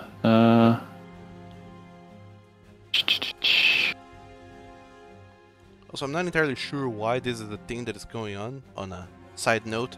But apparently Rusty is not considered an ally, so it's not being considered when calculating flanking. Probably because he is an enemy NPC. Yeah. He's an NPC sheet. We'll figure that out later. In any case, that's... Prototype token and set him, but you'll have to do that ahead of time. Alright. So that's your turn, Knick-Knack, I believe. Yep. Okay. Your frightened is reduced by 1. Yep. To do that. Yeah, I can't actually set the friendliness of an actor. It's alright. I don't think. Reduce your frightened modifier. Lex, you're up. I'm trying to cast Act Together to get one more move out, but how do I use it? So what exactly do you want to do? I want to spend 2 on Act Together so I can do a 2 action spell, and Broadway can do 1 spell for free, and then have 1 left for something else. But I'm not sure how to cast it. Do I have to drag the spell in chat? But because clicking on it doesn't do anything. On your character sheet, in the spells, if you just click the cast button on a spell, it should cast it. That's the thing. It's not in the spell category. It's under actions. Which one that would be? The Act Together? Act Together. Oh, you don't have to click that. You can just tell me what you're doing. Oh, okay. So I'm spending 2 on Act Together, so I can cast my Phase Bolt on the large animal. It's Lex. All right. Do that first, I guess. Just attack or damage piercing? Which one was it? Click cast the spell to cast the spell, then see what happens and shows up in chat. There you go. Click the attack button there in chat. Let's go. That'll hit. Now you click the roll for damage. The damaged rather. 7, nice. Pew-pew. So that was your 2 action casting that spell, and Broadway is going to do what now? No, I was using 2 actions to do a cast Act Together, which basically gives me a free move. I can do it once per my turn, so that's the kind of the point of the whole thing. Oh yeah, but like, the deal is that you're using 2 actions on Act Together, so you do a 2 action thing, and yes. Broadway does a 1 action thing. Yes, he just smacks the bird, yes. And then I still should have 1 action left from that, right? Yeah, at the end, either one of you will have 1 action left, but you still have to do Broadway's 1 action, which is? A smack. Okay. Roll for the smack.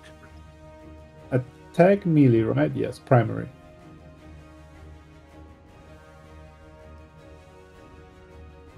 How do I do that again? Just open Broadway's character sheet and then click this strike. Strike plus 5, yes.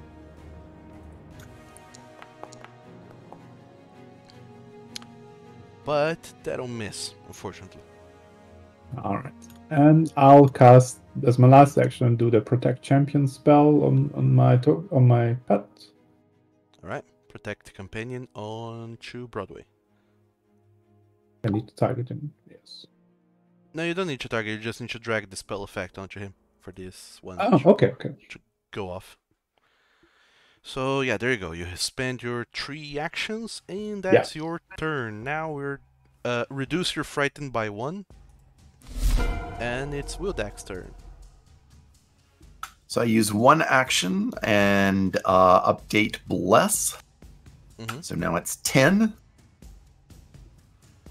And then we're going to move to there. Right, so now everybody should have Bless except for Robot. Yep. Which I didn't update and that's mine. The name. I forgot to drag it on my... Remove Frightened from yourself. Oh, and remove Frightened. Hold on, Wildak, you have 1 action left. Yeah, I don't have anything that I can do with 1 action. You can always use Recall Knowledge to try and learn things about the creature you're fighting. I would like to use recall knowledge to see if I can find out what about this creature that I'm fighting. Okay, make a secret nature check. Secret nature.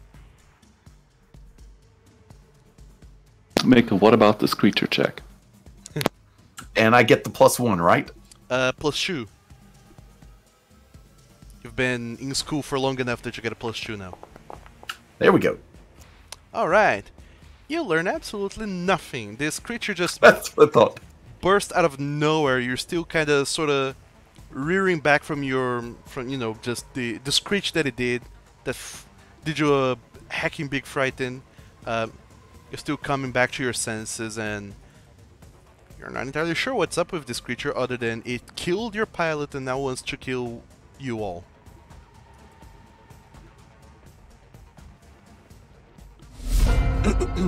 Now it's the... Speaking of which, Yeah, now it's the thing. So... it's looking this way anyways, and I think the person dealt the most damage coming from this direction that it can reach is Vice. So... Hello. It's me. Sorry. It's going It's to me. try and strike at you, Vice, with its Talons attack. So... Pew! Oh god damn I it. think that the plus what? Missed by 7. +8. Oh well.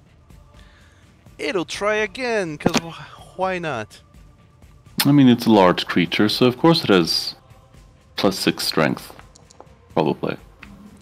Speaking of which, And misses again, yeah. ah, Damn. fortunately multi-attack. Well, absolute shucks. It's an agile lumbering behemoth. Get it, Wise. Well, Oh, Screw it. Sure, I'll just one-shot it. it'll Yeah, do that. it'll go for a last attempt at bringing you down. Maybe it'll roll natural 20 or high enough to hit you. Whew. Missed by 1. Mage Nice. armor saved your skin, Vice. Yep. Yes. I knew it was worth it to increase my AC by 1. Speaking, It speaking of which, was. it's your turn. Probably wouldn't have meant much. Actually, yeah, probably wouldn't have I meant much think before. I will Yours spell is- strike. Go for it. Just in case. Well, I will put it in the chat. I can't put it in the chat. Well, I can, but... Press the confusion. square. You can from the actions panel, not defeats. In your character sheet. Actions. Here you go.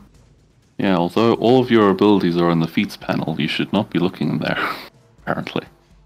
And I will charge... 799. Produce flame, because why not? But before that, I need to hit. And do I hit? That looks like I hit. Oh my Looks god! It looks like a 42. Oh, so that's That the looks one like that's a critical. 42 is a critical, yes. Yep. Yeah. Yeah, roll critical damage on Hold both on, your hold on, longsword hold on. and your produce flame. Here we go.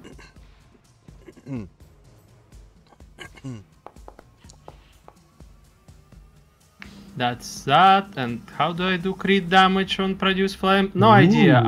There is no option for that. I just clicked the double damage on that one. So, Aha. Ah, from Nice. your long sword, that's going to be 16. From the fire, it's going to be 10. ooh, 26. Not bad. And you should have one action left. Yes, I do. In fact, have one action left, and I'll use it to do what what's his name did. Wild Duck. Yes. Recall knowledge. There you go. Okay, make I a will recall my knowledge. secret nature check. Nature? Yes. Yes, nature. Oh boy. Big ol' animal. Time to fail it because I'm untrained. You get a +2 bonus to it, however, from being studious boy. However, Well, that is a failure. You glean nothing from this creature. neat. Other than that with your last couple of hits, it looks horribly bloodied. Knick-knack. Paddywhack. Let's toss this dog a bone. What? Never mind. Okay, so first action is going to be to command the robot. Second action is to reload my pistol. Third action is to hack and whack and shoot at this boy. Wait, your first action was to command robot to do what? Well, it was just to command him, so he can do things. Oh, okay. Uh, Oh, you're saving his our action turn for is that- last then. I see. Yeah, the precise order of things doesn't particularly matter. It's just getting out of the way. Mm-hmm. So I shall strike at thee with great vengeance. Vengeance, nothing happened to you. No, That will miss. unfortunate. But a robot will...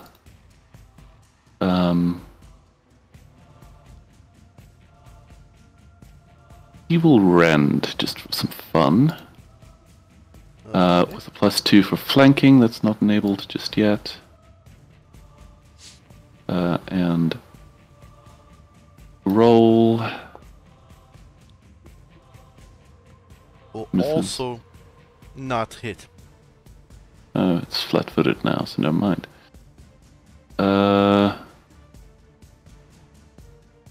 Well, time to throw a map at it. With what? It's second action. Oh, yeah, that's true. You command for 2 actions. Yeah, forgot about that. Yep. Carry on. My brain is... So have you put the flanking in there? No, there's already? no need to put in the +2. It is... Now it's considering Vise as flanking it for some reason. Okay. So just make Cool. regular attack. Weird. Yeah. For fuck's sake. Nay! F. How rude. F's in chat. That will be my turn. I just need to reduce that to 0. Whatever that was.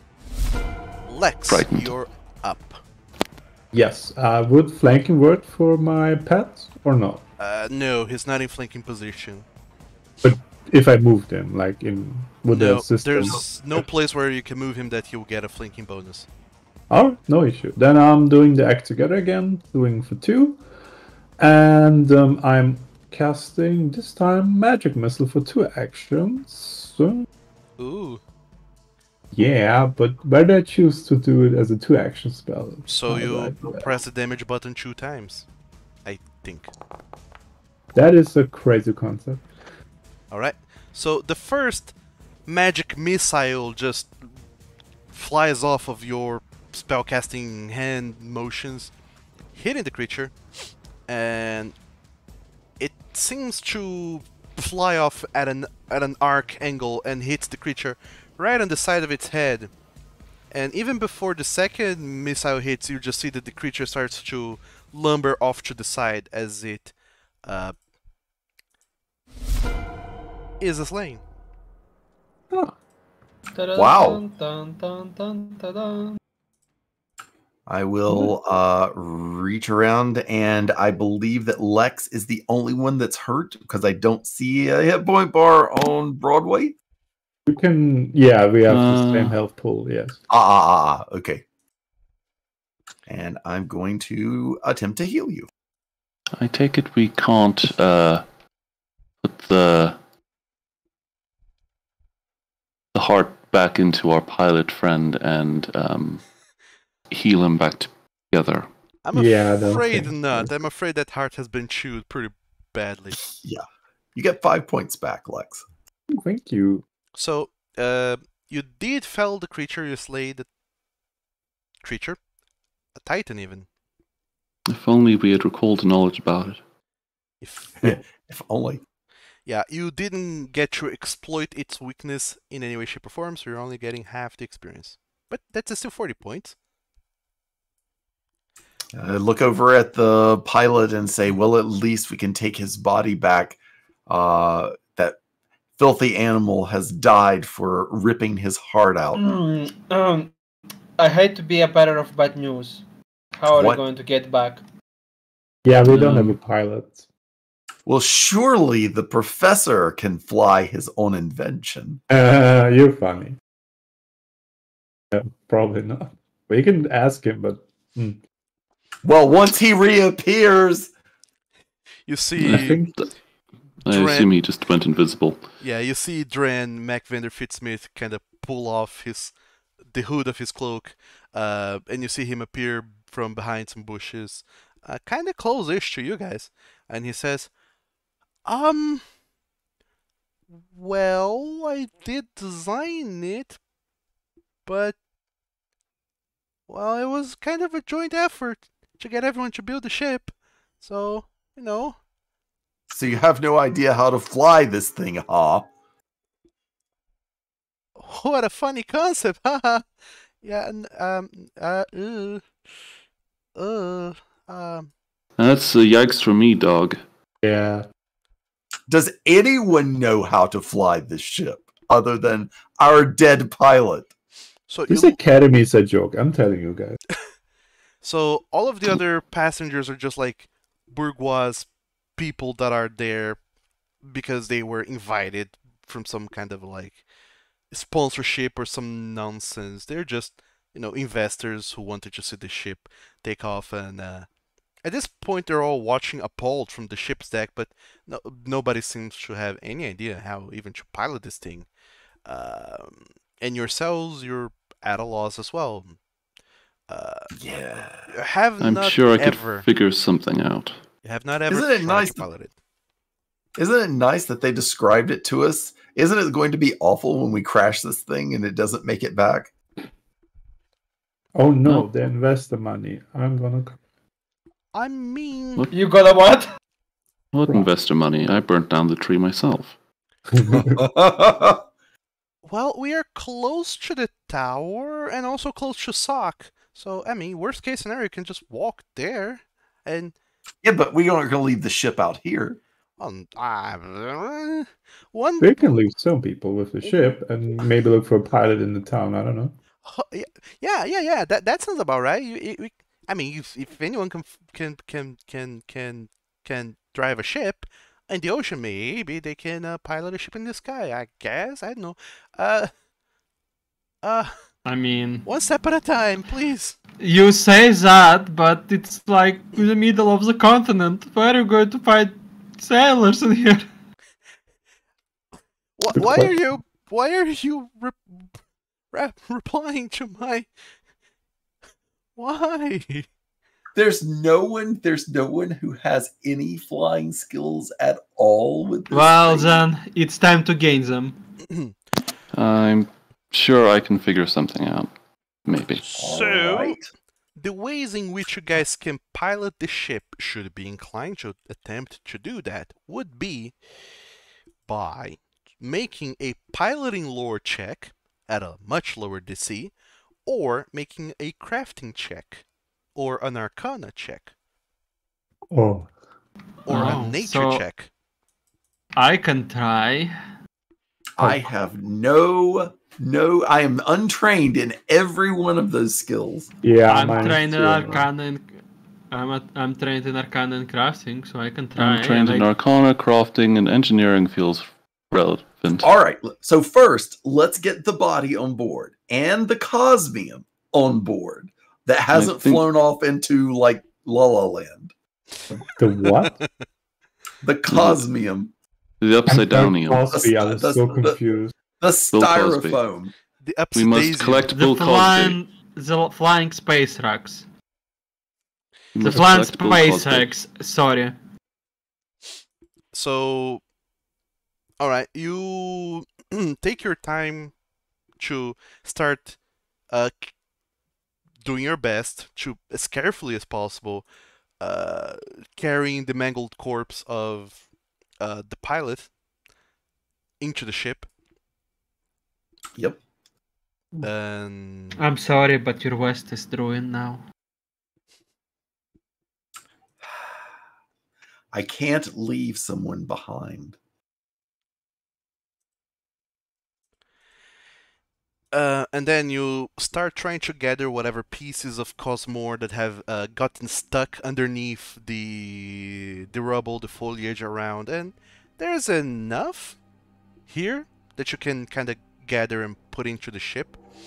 All right. Why would you? What would if you make armor out of it? I don't know, but we need to bring it at least back. I mean, this guy died for this. It was important. I know. I'm just thinking. He's just hypothesizing in that way that people that think with sword and magic do. Furthermore, what happens is that you notice that some of the chunks of rock that did break from the large boulder, it doesn't float, and when you look at it, it kind of looks like Cosmore. It's very black, somewhat translucent stone, and you can see some kind of tiny white sparkles in there, but it doesn't have the same shine as the floating stuff that you have got going on. This is even lower grade Cosmore.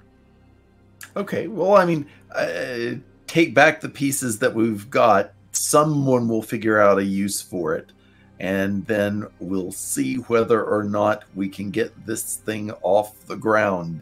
And Wildek runs his hand through his hair, kind of pushing it back, because you've noticed that the hair is just kind of like all out of place now.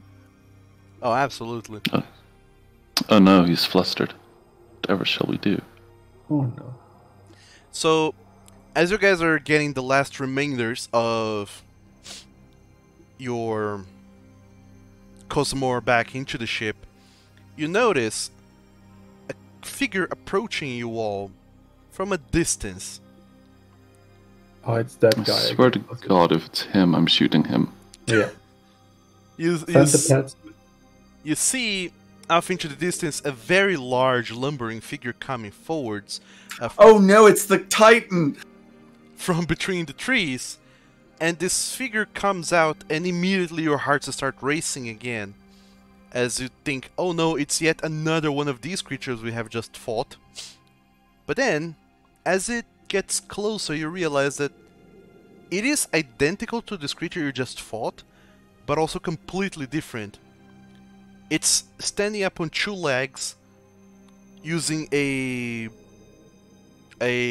staff, or a very large tree branch, to hold itself up on its two back legs, and it's wearing clothes. Oh no, a furry. They're learning fashion. Quickly, destroy it. It raises Before it becomes too powerful. It raises its hands and says, "I'm not a threat."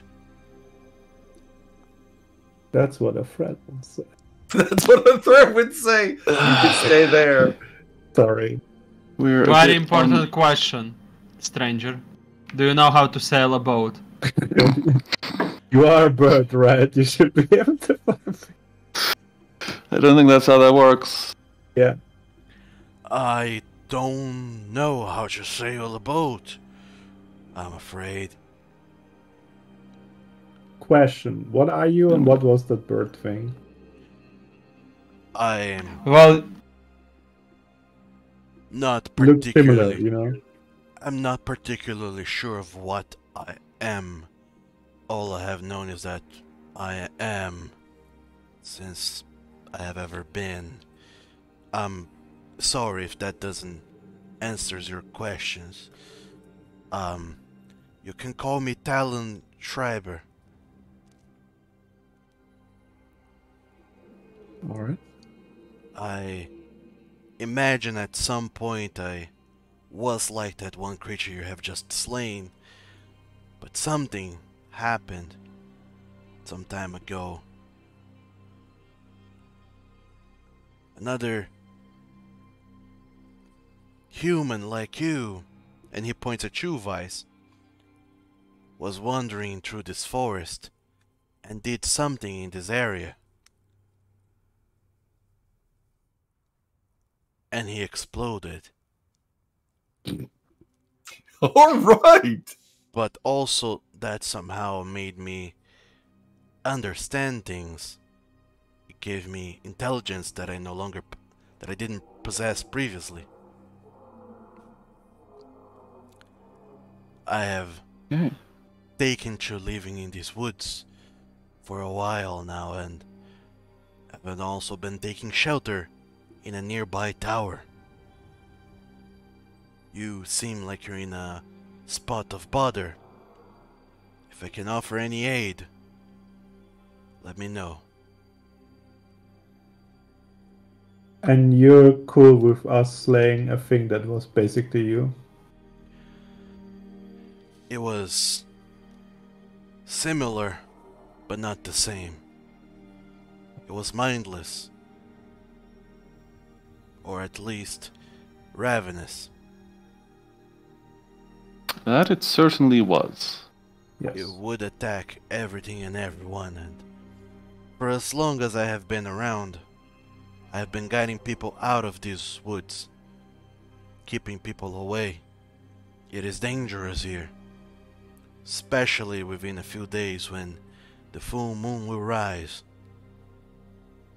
Did it ever attack you? I don't think so, since it just hatched. Never mind, I'm stupid.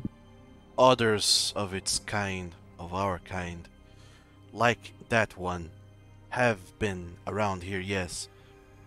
But every now and then, hunters or wardens they call themselves, come by and slay those creatures.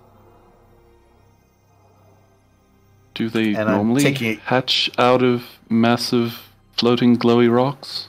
Big omelette time. I have never truly been around to see where they come from. It's not often that this happens.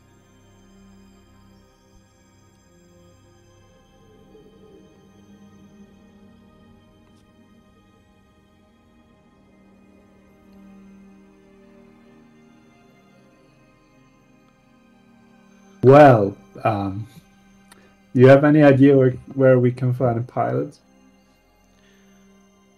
We're in a bit in a pickle. I don't think this creature is familiar with a pilot. I don't think know. pilot is a job, really, yet. We can ask, doesn't hurt. I was a bit confused Yeah, it's the why they creature were going to who town decided- looking for people who were experienced in flying experimental yeah. devices. Never mind. Bonk. Nice planning by the academy, though. Just getting one Ma- pilot, and if something goes wrong, we're fucked. Yes, good We, idea. There are- we didn't there are- expect the co-pilot to have also eaten the same meal. Yes. There are creatures near some tower to the nearby. I assume not your tower. What do you know about them? There's Something with antlers. Yes. antlers. There are the deers and the elks in these woods, but I have never dared go out of these woods before.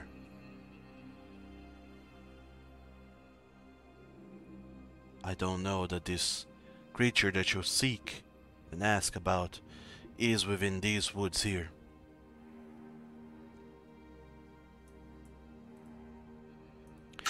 Well, would you like to come back with us on an ill-fated ship?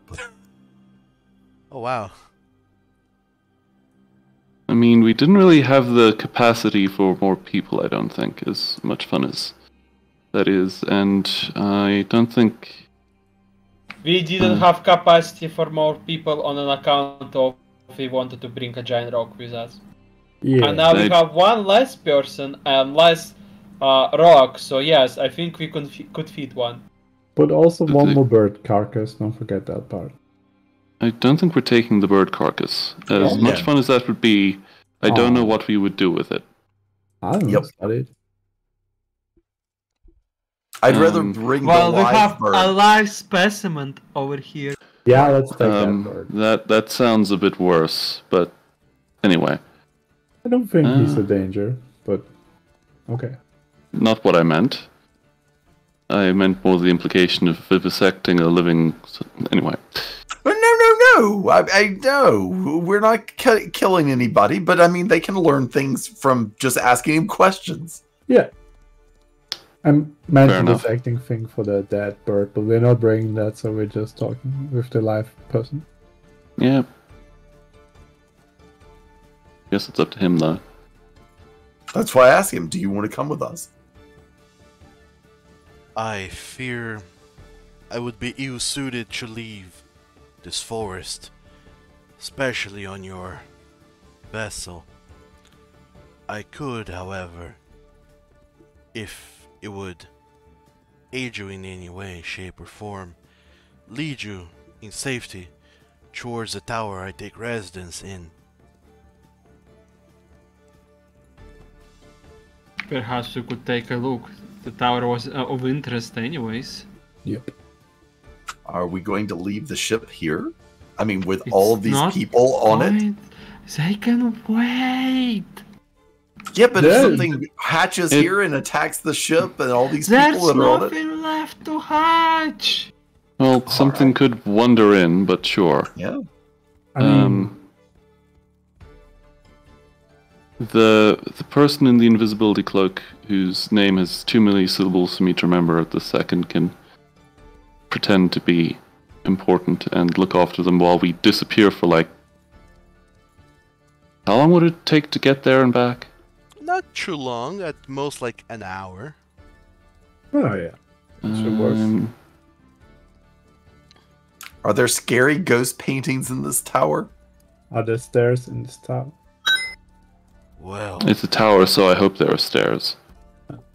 since you ask, there's no scary ghostly paintings, but there are creatures that inhabit its underground. What kind of creatures are we talking about? Unfortunately, I have never been able to discern for myself. I, alas, am far too big to go into the underground of the tower or into the top of the tower. I just keep the flame alive. The flame? Metaphorically speaking? No, Or like a real flame? there is a pyre at the base of the tower.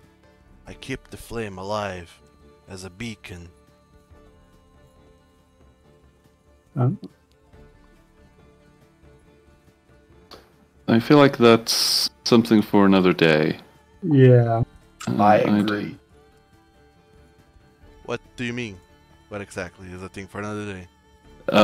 Going to a tower and exploring its ups and its downs. Yep. Ooh, glows.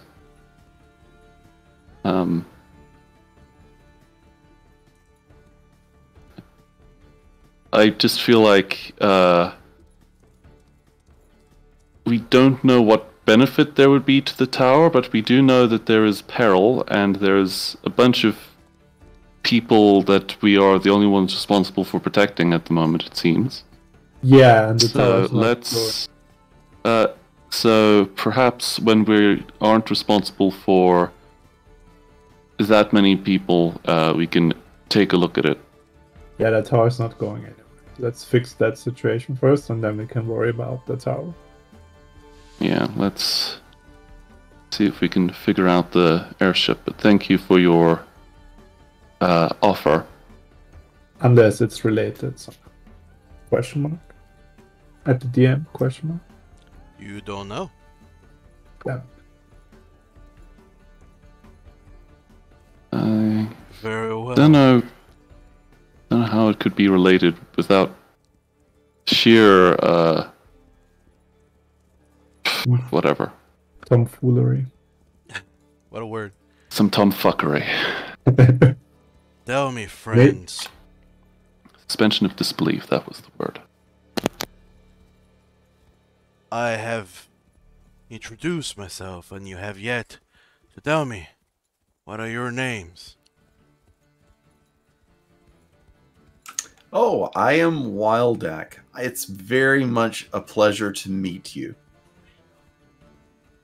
I'm Knickknack, sorry. Pleasantries kind of escape your head when weird things are happening.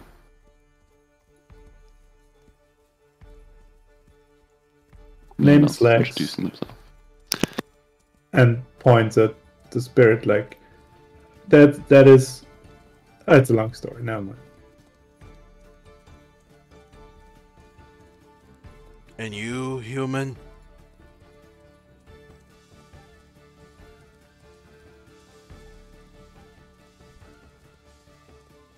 Sleepy. Oh no, is the human sleepy?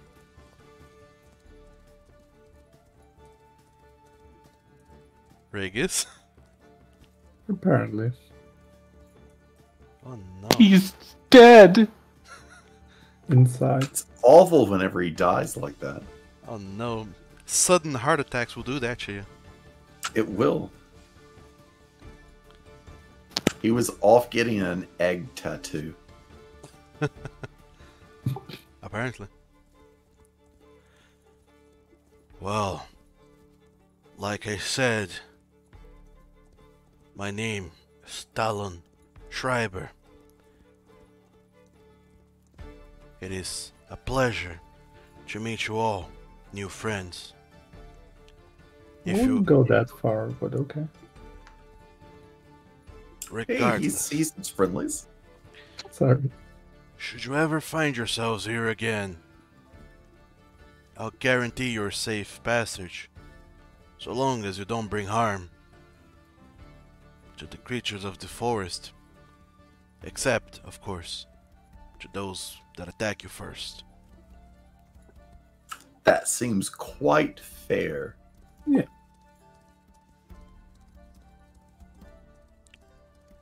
Very well then. And he bows very politely to you all, and using his large tree branch as a quarterstaff, he kind of slowly makes his way away from you all. He's not entirely sure exactly what's going on, what's going to happen there, but I suppose you guys are going to try and get the ship a-flying? Yup. Yeah, I guess we can have one person with a high bonus try a fiddle with things and someone else can aid another. I'm not sure if multiple people can aid. I think it's the same bonus. And I'm going to give them guidance whenever they do. Okay, fair enough. Pray to Pasperon to, oh, please get us home. Thoughts and prayers. Give us divine insight onto how this boat flies. That's right. It's the only time that thoughts and prayers actually work. Yeah. In your lovely daily game of Pathfinder. That's right.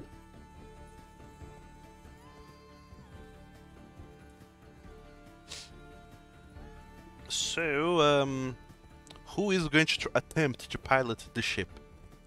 Well, I have a +6. On? A bunch of things. Arcana, crafting, engineering. Oh, yeah. You do it. Not sure which is considered the most appropriate skill for the thing. Well, I'll say that engineering doesn't apply here. Okay. Probably Arcana is more appropriate than crafting now, I suspect. I mean, either one works. They have the same DC, so to speak. Okay. Sorry, I'm back. Welcome, Bork. You missed Martin. How's that egg tattoo? How was the heart attack? Egg. So, Knickknack, you're making a crafting check to pilot the ship then? Or Arcana? No, I'll do a crafting for flavor reasons. Okay. Does someone want to help me figure this out? If I can, I would. Vice, that is fair. If you want, you can attempt to aid Knick-Knack. To aid, you will need to make an Arcana or Crafting check. DC 20. If you make it, Knick-Knack gets a +1 circumstance bonus. And if you critically succeed, he gets a +2. Sure. Here you go, Knick-Knack. I'll do crafting as well for the purposes of flavor. That's a hero point. Alright. Quickly, someone use aid another on him to also get a bonus. That looks like a low number, but apparently it's, yeah, still not enough. You could use a dice where you can read the numbers, just a suggestion, but... No, Nah, this is fun. So, Yeah. this is fun. Vice, you try to look into the housing chamber where the arcane alternator is at. Can't make heads or tails of it. You have never seen one close hand before. I should have went with a different approach. I thought about it as a crafty thing. I should have think about it as a magic thing. Yeah. You're not entirely sure how those two things are connected. So no +1 to you, Knick-Knack. Not from aid, at least. So just guidance. Old Asperon gave him the power to understand this arcane alternator and to get us in the air so that we can fly back to our homes. I don't get any benefits from having been in an engineering class for the past week, do I? Good question. I don't think so, no. I mean, you know what? Fuck it. I'll give you a +1 for that. Yay. Hey, we're scraping. We're looking for all the coins in the sofa. Yes. I mean, you have been in the workshop for the past week. Yes. Can we... It seemed kind of relevant. Question, was the pilot, like, seriously the only person? Did he have not, like, personal we can ask for at least some advice or something? I mean, if you ask these people how to fly the thing, they'll tell you like, oh, there's this mechanism here that does this thing, and they pretty much like tell you how to turn it on, how to operate it. But one thing is to know the theory, and another thing is to know the practice. Just because you know how to drive a car doesn't mean you can go and drive Formula 1. Alright. Okay. I shall do that. So that's intelligence, trained, study, and bless. I'm not sure if the bless will pop in here. It should. Guidance. Maybe. Guidance, whatever. No. Oh. Do you have a hero point? I don't anymore, no. You don't have a hero point. No, I spent it earlier to hit an owlbear. Alright. Oh yeah. So Can I give him a hero point? I have one. Sure. I'll allow one of you guys to give him your hero point. I give you a hero point. Okay, I shall... Mostly because them being limited to a person feels stupid to me. I do like them when they're communal. Yay! That is an 18, since the guidance keeps disappearing. Probably because No, I don't know why it disappeared. Oh, it's because it's a whole different thing. But actually, 18 with your +1 from guidance is the DC for piloting check with the Wyrm. Woo! Nice. Okay, that's why. It's because it just disappears after some time. I think so because the Sure. clock the clock is running and this effect only lasts like a round. Yep. Yeah. Since when, So if you're not quick about clicking the thing, it just disappears before you apply it. yeah, Wonderful. we're not in combat, so the clock is ticking and the effects they last actual time, which is neat. Yeah, no, that's a bit silly, but sure. It is, and it makes sense. But in any case, yes.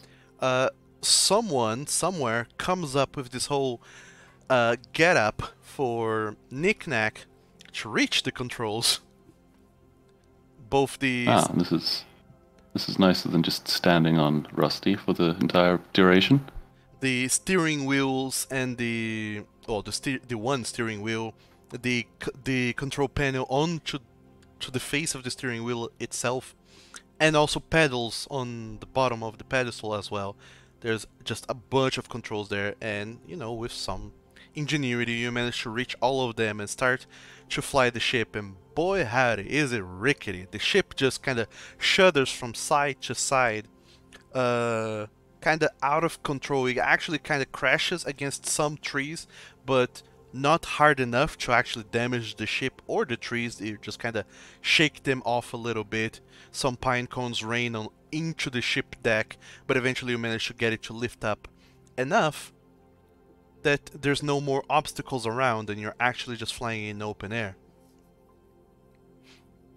And then, Knick-Knack, you do your best to try and mentally trace back the same path you guys traveled to come here, but on the way back, because you want to make damn sure that you stay on that ley line. If you go off of it and start consuming the fuel and end all of the fuel that you have, the ship will go down. So, does anybody know how to read the gauges on this thing so we can see if we're like losing fuel fast? But that's a thing for next session. No, Oh no! you monster. But hooray, you guys survived yet another encounter and a shipwright. Whoop, whoop. We did. Do you expect us to die? I don't know. No, it's just rather, you know, it's the thing that gives the game its name, the Wyrm flight. Oh. So, I have to write things down here. Wyrm takes flight. By Knick-Knack. There we go. That should provide me with enough context for our next session. But this is it for today's game. Had some technical difficulties left and right, but ultimately everything worked. Yeah. We're back on our delicious and lovely Pathfinder game, or streaming gig. Everything's like it used to be forever ago. Kind of. Maybe. Potentially. In any case, thank you guys for playing, and thank you everyone for watching, those who were at any point watching, and I'll see you all next time. Thank you for running, dog. Indeed. Yes. Of Big course. thing. Hope you all enjoyed it. Yeah. I did. Can't wait to meet my classmate. Kill me.